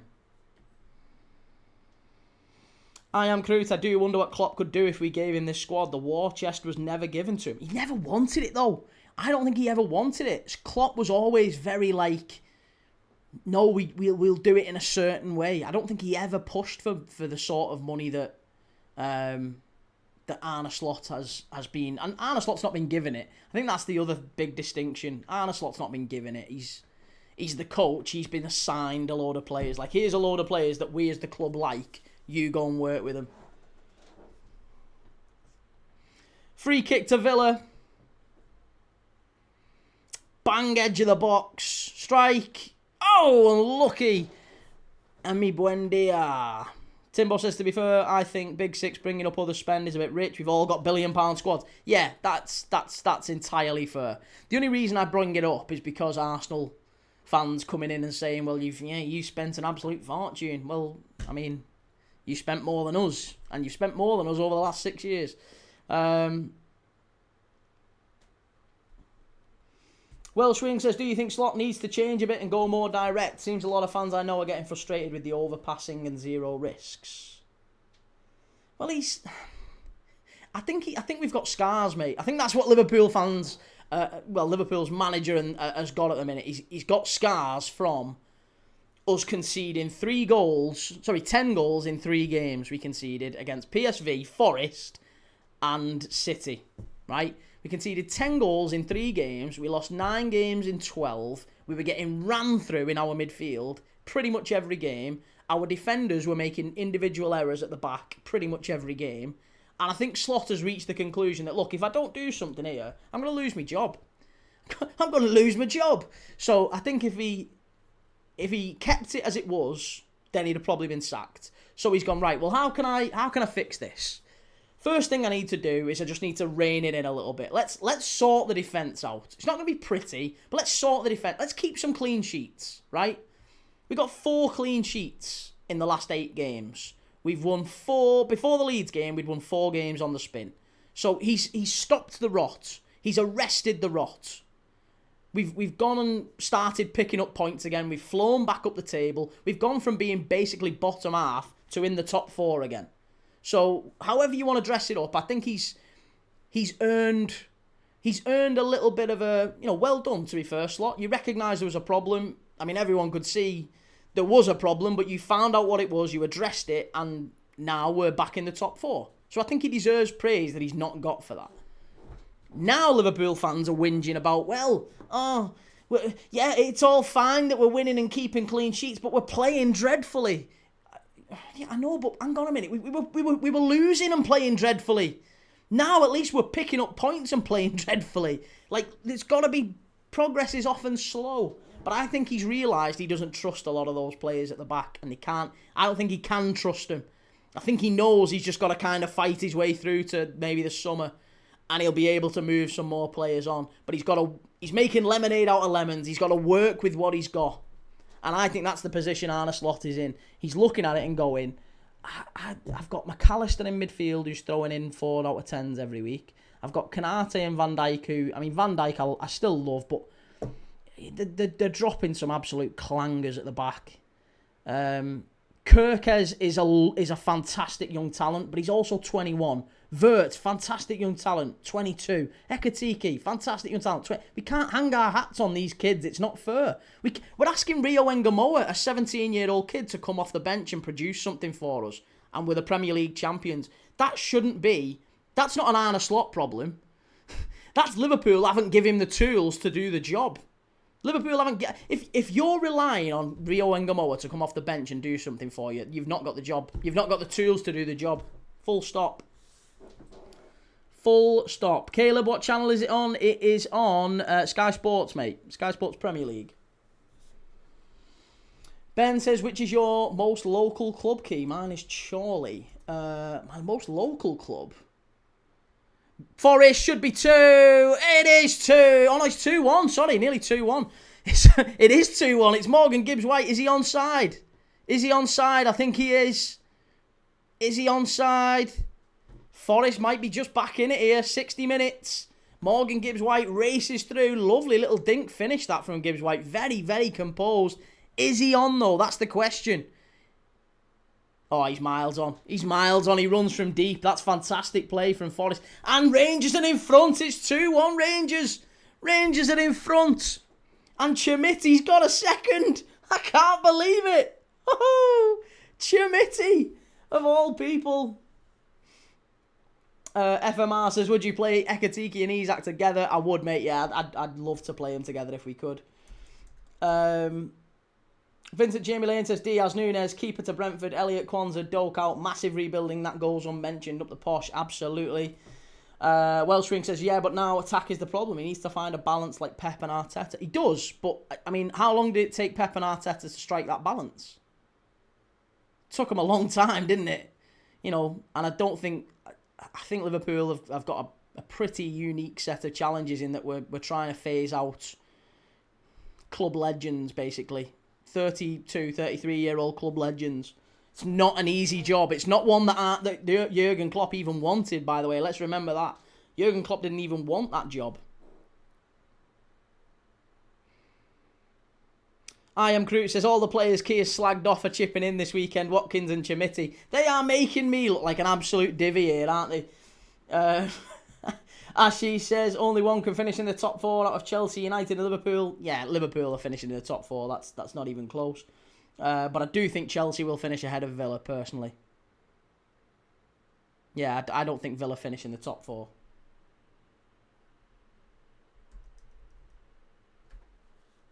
Foxy says, Nancy is getting sacked after this. What a dreadful start. And Davey says, I hope Como are in Europe next season. Nah, that's not happening. Paz will be gone. Nico Paz is going. Wally says, how have Celtic thrown it away? They've thrown it away.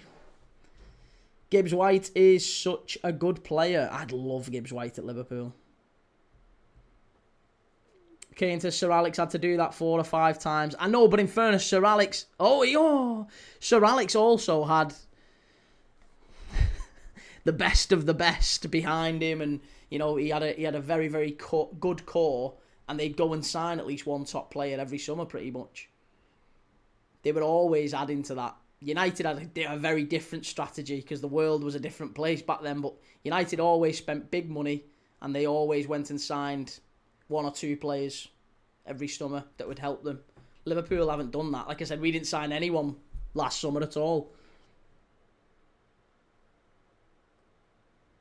Kane says, yeah, but he built that. No, he did. He was a very good manager. He built that, but I mean, he was handed a load of players out the academy. They just stayed with him throughout, but he had a very, very good core to work with, and he used that to his effect. He was a great, great manager, no doubt about that. But again, we're not talking apples and oranges, are we? Arne Slot hasn't walked into a Liverpool team that's full of talented kids. He's had to bide his time, work with what he's got. He's won a league championship. Now they're farming in these kids. They're giving him a load of kids from far-flung corners of Europe, and he's having to put it all together. And with the best will in the world, that's going to take longer than 4 months, I think.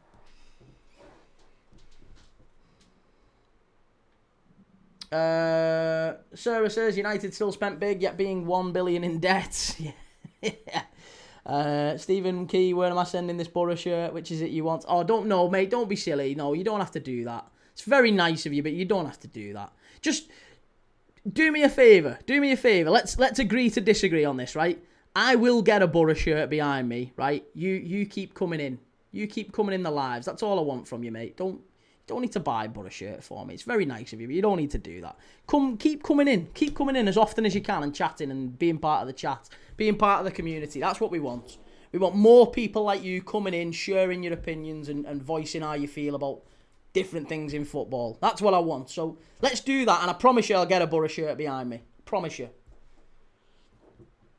Ben says, what's your opinion on nets around the away fans in the Old Firm and having to be in the ground 2 hours before kick-off and after? That's baffling to me. That's baffling. It's crazy. Stephen King says, top teams sound like women arguing, prove who wins. Ashish, do you miss Luis Diaz? I do miss Luis Diaz, of course I do, but I think it was the right decision to sell him. Villa ball in. Dante been drawn against City in both cups. Reece, to be fair, Key, Liverpool had the second best team in the league when Arne came in. Third. We finished third when Arne came in. We finished third behind City and Arsenal.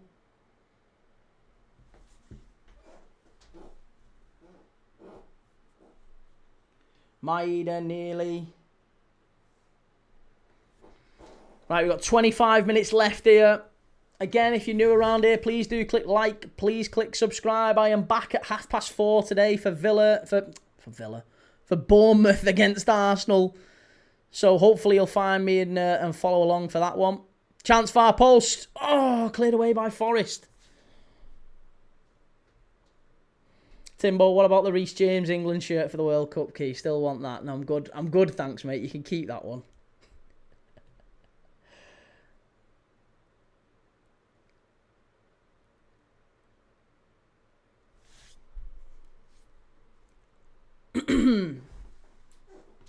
Ashish, who would defeat Arsenal? Themselves. They're a very good side, Arsenal, but their biggest enemy is Lego Ed himself, isn't it? Mikel Arteta. Welsh Wing says, did you hear the Birmingham manager say he wants his team in the Premier League by 2026, despite not winning in 7 and being 17th?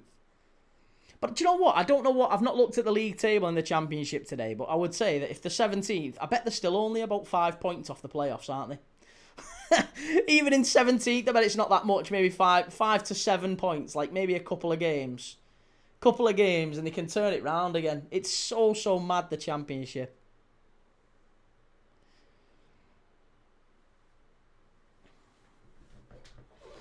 Red Rebellion, even with how bad Arteta is, I can't see Arsenal messing it up this time. Pep is done. Listen, like I said, if they do win it, then that's fair play to him. Good luck to him. Will says, Key, Rangers comeback is on. 2-1 there too. Yeah, this game's been... The two games have mirrored themselves at different points today, haven't they? Stephen, I want you in a Borough shirt. I appreciate that, Key. I only say how it is. Even my own club, we're not good, I'll say. Some find my opinion harsh, but I'm saying with my team, I try to speak the truth. Good lad. Good lad. That's what we want. Yeah, keep coming back, mate. Keep turning up. I like you a lot. You're a good egg. Welshwing 9 points. I mean, even 9 points. 9 points isn't insurmountable in the Championship. You play 46 games. Play 46 games. Timbo, if Arsenal win the league, we'll all need to flee to Papua New Guinea. Yeah, I'll do a stream. We'll do a Premier League Dad stream live from Port St Mosby in Papua New Guinea. And Kane, so you would keep Arteta trophyless for 20 years, then keep changing and winning. If Arsenal win the league, I'm rinsing everyone in the comments. Honestly, you're going to lose so many friends, Reese, if Arsenal win the league this year. Just feel like you're going to go totally rogue and start, yeah, fuck you guys. Mr. Edwards, Villa have dominated possession, but Villa have been pretty toothless. They've not done enough. I mean, if they do end up dropping points in this one, I'm not sure you could really be surprised by it. Forest have... This would be a very good away performance from Forest, wouldn't it? Let's be honest. Look at it. I tell you what, they are pushing up high. This would be a very, very good away performance from Forest if they managed to, you know, nick one late on. It's a very Sean Dyche away performance. Josh, if we win the league, the online fans will be a horror show, but the match-going ones will be all right. Yeah, I mean, that's the case. That's usually the case. The online fans are usually the most vocal, aren't they? They're the ones I get stick off. Davey says, I'm seeing now why Sean Dyche really rated the young but often injured Yusuf Chimiti at Everton. Brilliant, blistering pace to put Rangers in front. Utterly bizarre defending from Austin Trusty at Celtic. And Borough Born says, can you watch the Championship again? There's a lot of fans that you'll get to follow you.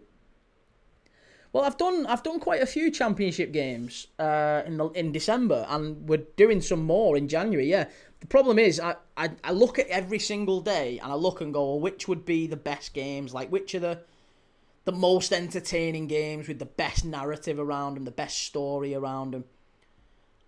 And I try and pick the games based on that.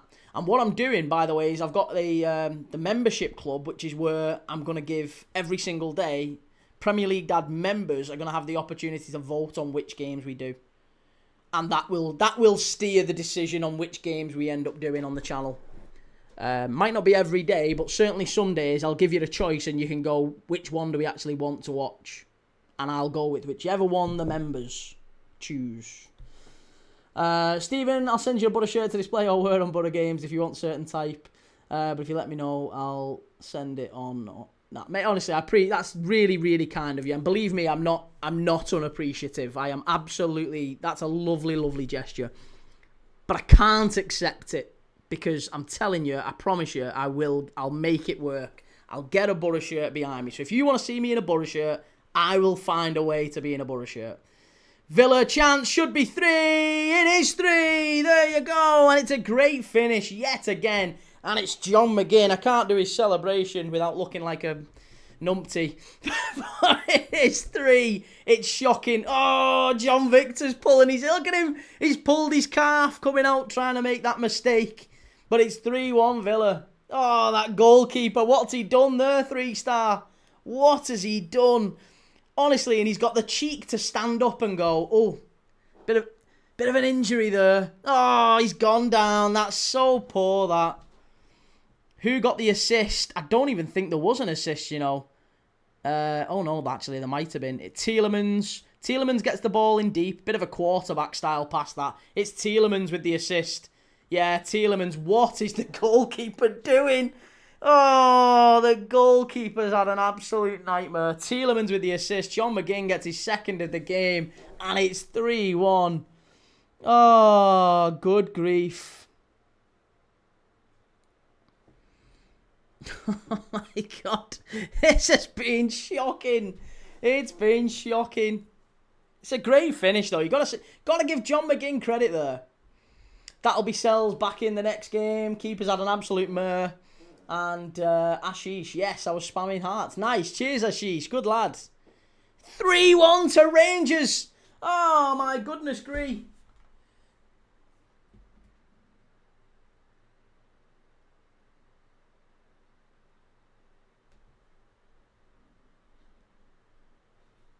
It's Mikey Moore. Mikey Moore's got the goal. Phew. Forest could even go down, says Sarah. It wouldn't be a surprise, that, would it? Yeah. That wouldn't be a surprise if Forest got dragged into it. Listen, hey, West Ham. If West Ham beat Wolves today, they're only a point behind Forest. Hey, maybe it is Forest who get dragged back into it. Timbo says John McGinn could have easily played for Klopp's Liverpool, I reckon. Brilliant player. Yeah, John McGinn is a player I've always really, really liked. He's like an Andy Robertson in midfield, but he's got real quality. I love John McGinn. Wilfred Nancy is gone. I'm surprised he's still stood on the touchline. You know, he should be out. He should be out of the stadium. Try and sneak out before the end of the game if he can. Oh, he's going to be getting pelters, that fella. Timo says McGinn's problem was he became good too old, so top teams always went younger than him. Little bit of the Jared Bowens about that, isn't there? I think Jared Bowen's another one who... Is he crying? Is he crying, the keeper? The Forest keeper's crying here. Oh, he's limping off here. Sean Dyche isn't happy with that. He's crying. There's tears. Yeah. There's tears for John Victor. He's going to cover his face with his shirt. I think it's embarrassing more than anything that. It is just embarrassment, isn't it? It's not anything other than he's made a howler. I think he'll be fit next week.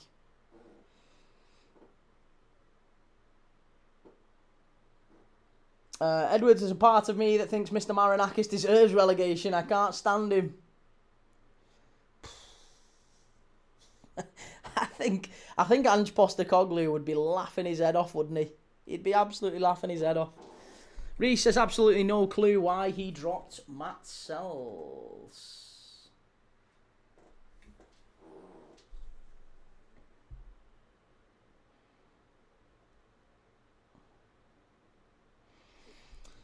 Reese says West Ham v Forest Tuesday, monumental importance. Wow. Callum says just got back from the gym, did legs and 42 minutes of cardio. 2026, new year, new me. Catching me up, Callum. Can be an athlete like me one of these days. Welsh Ring Moore booked for jumping into the away end. And Wilfred Nancy getting sacked in the morning, says Adrian Berder. That's going to be a massive game, isn't it? West Ham against Forest in midweek, Tuesday night. Oh, that might be one we do. What game have we got on Tuesday? Have we got any good games on Tuesday? Tuesday the 6th of Jan. What games are we doing? Algeria v Congo at 4 o'clock. Forest v West Ham 8 o'clock. Yeah, that might be it. That might be it. Oh, Ivory Coast v Burkina Faso on at 7. Oh, I'd love to do that one. Ivory Coast, Burkina Faso at 7 o'clock. West Ham Forest at 8. We'll do the West Ham game. But you know what I might do? Maybe I go on at 7. Maybe that's the workaround. Maybe I go on at 7 o'clock and we watch the Ivory Coast game in the build-up. Build-up to the West Ham game. But we'll watch Algeria v Congo anyway before that. Are you doing Fulham-Liverpool? I am. Yeah, I am doing Fulham-Liverpool. Stephen, you love Liverpool, but wearing shirts adds to it. And thank you, Key. When we get promoted, we'll look good in our Borough shirts. But thanks, mate. Appreciate that. No problem, mate. No, absolutely. Thank you. Forest chance. Oh, good save. It's not been a bad game, this. It really hasn't. It's certainly livened up in the second half. Joe, that Tony bloke might be happy for the change now. I doubt it. Something tells me he's perennially upset, to be honest. 6 defeats out of 8 for Wilfred Nancy. Jesus, that's like record breaking. That's generation defining, that sort of stuff. He's going to be remembered now for the next, like, 70, 80 years. He'll still be getting talked about in 100 years' time. There'll never be a Celtic manager who starts like that. FTM, I'm fuming. I've put John McGinn on the bench in my FPL. Silly boy. Red Rebellion, when have you ever seen a goalkeeper do that?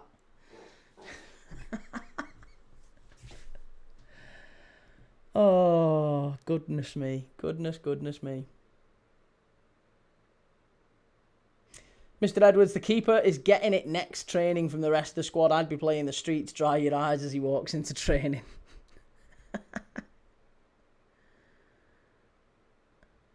Or the film Cry Baby with Johnny Depp. I don't know if you've seen that one. It's a bit of a classic, actually, if you like that sort of thing. Callum says, does this mean the 5:30 game is on TNT? I think it is, yeah. Oh, no. Saturday Night Football. No, it is. It'll be on Sky Sports. Sky Sports will have the Arsenal-Bournemouth game on. I'm pretty confident. Timbo, this is the worst Celtic and Rangers combined we've ever seen. It's been terrible, hasn't it? And Will says, I know it's unlikely, but could Brendan Rodgers go back to Celtic? I doubt it. I doubt it. Stephen, Key, you like me, speak the truth, but argumentative. Well, listen, you've got to argue your point. I'm stubborn but respectful, I'd like to think. Mr. Edwards, box of Kleenex in his boot bag, and Ashish, because he cried, they replaced him. Yeah, Sean Dyche, he doesn't like emotions.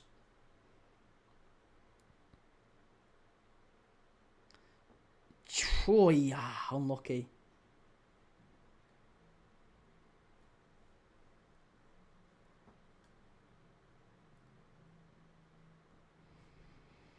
The Dundee Derby, absolute corker. Right, we've got 10 minutes to full time. Just a reminder, I am back on later for the Bournemouth v Arsenal game. I have to keep reminding because people will disappear and go and watch other people. I need you back with me later. We'll be talking later on about this one. Plus the Arsenal Bournemouth game. I'm live at 4:30. If you haven't yet, please click like on the video and subscribe. Like I said, it's all good. Timbo, having lived in the Wirral and commuting through Liverpool, Scousers love an argument and debate. I know, but I'm not. Well, Scousers wouldn't consider me a Scouser. I don't consider me a Scouser. But then I can understand why maybe I'd be put in that box. Chance, far post. Oh, good catch from Matt Sells. Davey says Celtic have collapsed here, but huge credit to Danny Rowland Rangers. Celtic should have led 3-0 at half-time, but Rangers have totally capitalised on the vulnerability of Schmeichel and Trusty. Chad Smith, the main word in your vocabulary is Arsenal. Well, only if people ask me about Arsenal. I only say Arsenal if you talk about Arsenal. We weren't talking about Arsenal then. We were talking about Arsenal being on later. But that's it. Will says, surely Jack Butland is not far off hanging up his boots. He's got to be getting on now.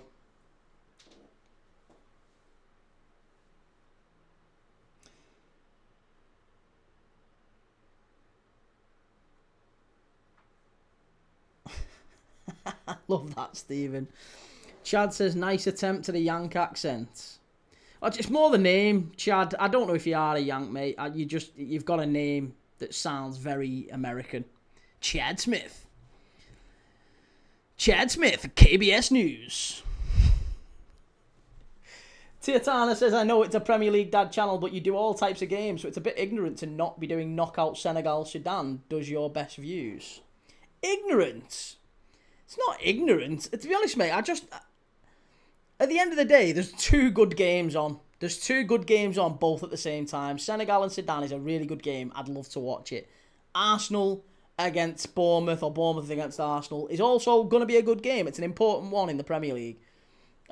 So I have to pick one of them. If I do Senegal v Sudan, I guarantee I'd get people in the chat going, Key, why are you doing Senegal v Sudan? If I do the Arsenal one, obviously you're saying, why aren't I doing Senegal v Sudan? I can only watch one at once. Until I perfect cloning, I can't yet do both.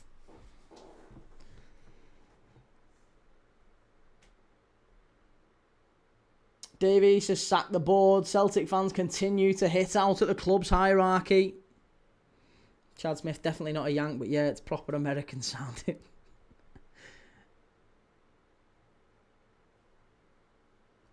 Nothing wrong with Americans, by the way. It's just that it just sounds like an American name. I just thought it was just me being daft more than anything. But you're very welcome, mate. Good to have you on the channel. Really is. Ashy says someone get Spurs and Newcastle out the bottom half. I was talking to a Spurs fan last night who was very, very, very much hated Thomas Frank. He wants Thomas Frank out. Timbo, Key hates Americans and the Chinese. Oh, famously. Yeah. Yeah. The Chinese, a great bunch of lads. Oh, I've definitely got myself in trouble a few times on here, though, haven't I? Red Rebellion, I'm going with a Brighton and Wolves win for the next 2 matches. I think West Ham gets something at Wolves. I'm telling you, I think there's going to be something at Molineux there.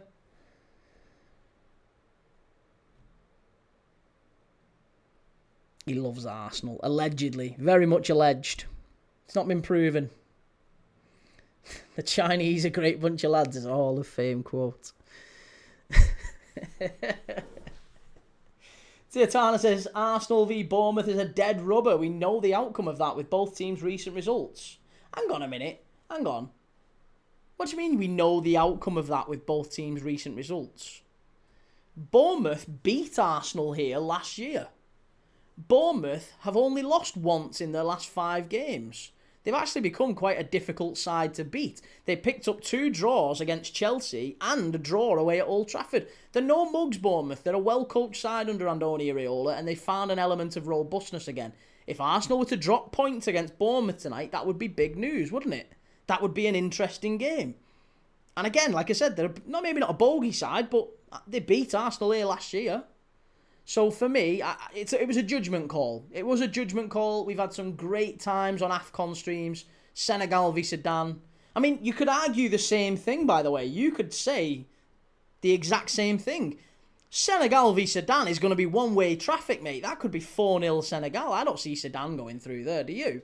Do you see Sudan having a serious chance of getting past the favourites? Because personally, I don't. But again, I understand your opinion. Believe me, I take it on board. But I don't think that that's necessarily the right thing to watch. Senegal v Sudan, Arsenal v Bournemouth. I would have loved to watch both if they were scheduled differently. If Senegal v Sudan was on at 3 p.m, I guarantee you I'd have been doing this one, then that one, and then I'd have done the Arsenal game, and I'd have been knackered because I'd have been talking consistently for like 8 hours, which is basically what I'm doing tomorrow anyway.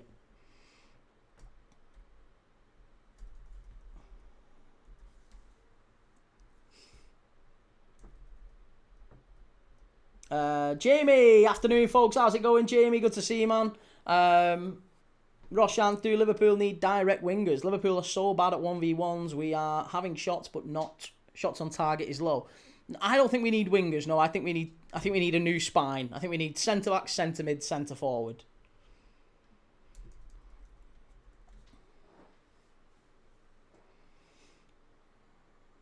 Red Rebellion says, rumour has it we are after Yildiz, who can play on both wings. And Stephen, I would like AFCON, but I agree, if you don't watch Arsenal, then that's favouritism. God bless Butland, says Mad Pup. Liam says, what games are you doing tomorrow, Key? I'm doing Leeds United at 12:30, Liverpool Fulham at 3, and then Man City Chelsea at 5:30. Josh, Bournemouth won't be easy at all. Tight pitch and hard to beat. Also beat us home and away last year. Exactly. So narrative-wise, if we're talking about, which is the story, where might there be a storyline tonight, I actually think Bournemouth-Arsenal is probably the one to watch. I do. I understand people might think differently, and that's fine.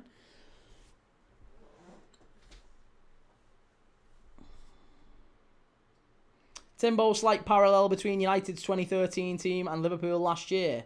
One last hurrah, papering over the cracks. Do you know what? There's a bit of a dig in that, but I actually agree with you. I do agree with you. I think there's more it's very much more like from in a Liverpool perspective, it reminds me a lot of the Liverpool side when Gerard Houllier came in. Gerard Houllier came into a Liverpool side that was kind of aging. We just sold one of our best players, maybe our best player, to Real Madrid on a free. There's a lot of parallels. If you look at it, the Liverpool team that Gerard Houllier walked into, Steve McManaman was just about to go on a free transfer to Real Madrid. Trent Alexander-Arnold just about to go on a free transfer to Real Madrid. We had these aging players in there. We had the Redknapps and we had the Paul Inces, and we had Stig Ingerbjorn being Neil Ruddock, David James, Robbie Fowler, and Gerard Houllier got rid of those players very, very quickly. He had a major fallout with Robbie Fowler, got him out the club very, very quickly. So that was a big thing. Yeah, that was a big thing. And he got those out and he brought in a load of new young players, which took a bit of time to adapt. Danny Murphy, Michael Owen, Steven Gerrard, Jamie Carragher, David Thompson, lots of young players who came in all at once, and it took them a bit of time to adapt until we eventually sort of won 5 trophies in 1 year in 2001. But that was in 1998. It took them about 3 years to get to that point.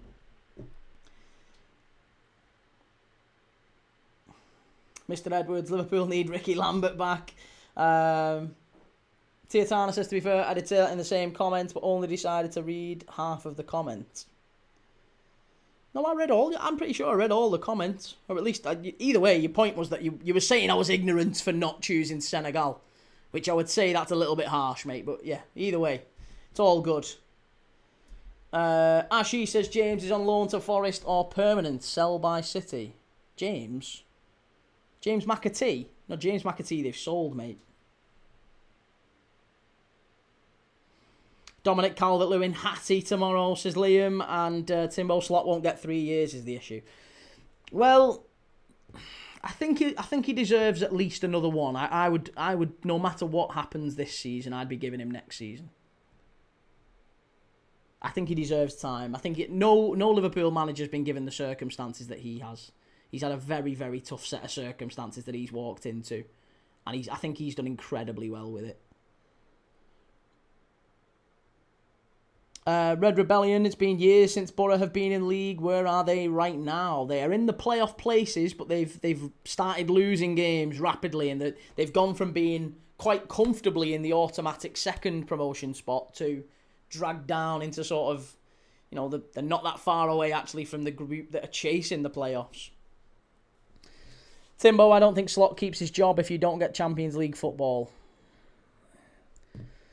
I think you might be right, yeah. I don't agree with that, as at least I don't want that to happen, but I think you might be right. I think that's the task he's been given. I think the club have basically said to him, listen, we understand you're in a really difficult position at the minute, and it's not an easy thing that we've asked you to do.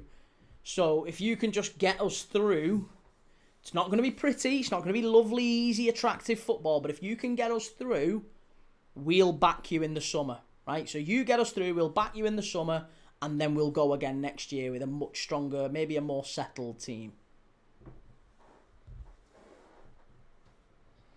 Model relies on Champions League football coming in. Not necessarily, no. Liverpool have got baked into every single contract 25% pay cut.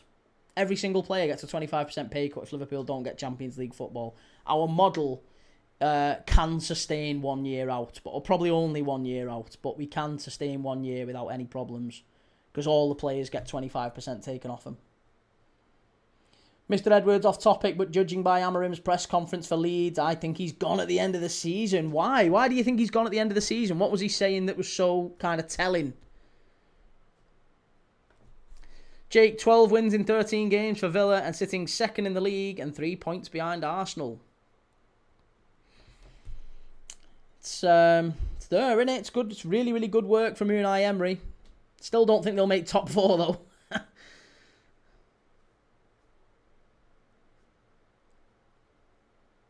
Ashish, 1-1 is my prediction for the Arsenal game tonight. I think Villa would take that now, wouldn't they? Shushware says, watching this over Old Firm is mad. Why?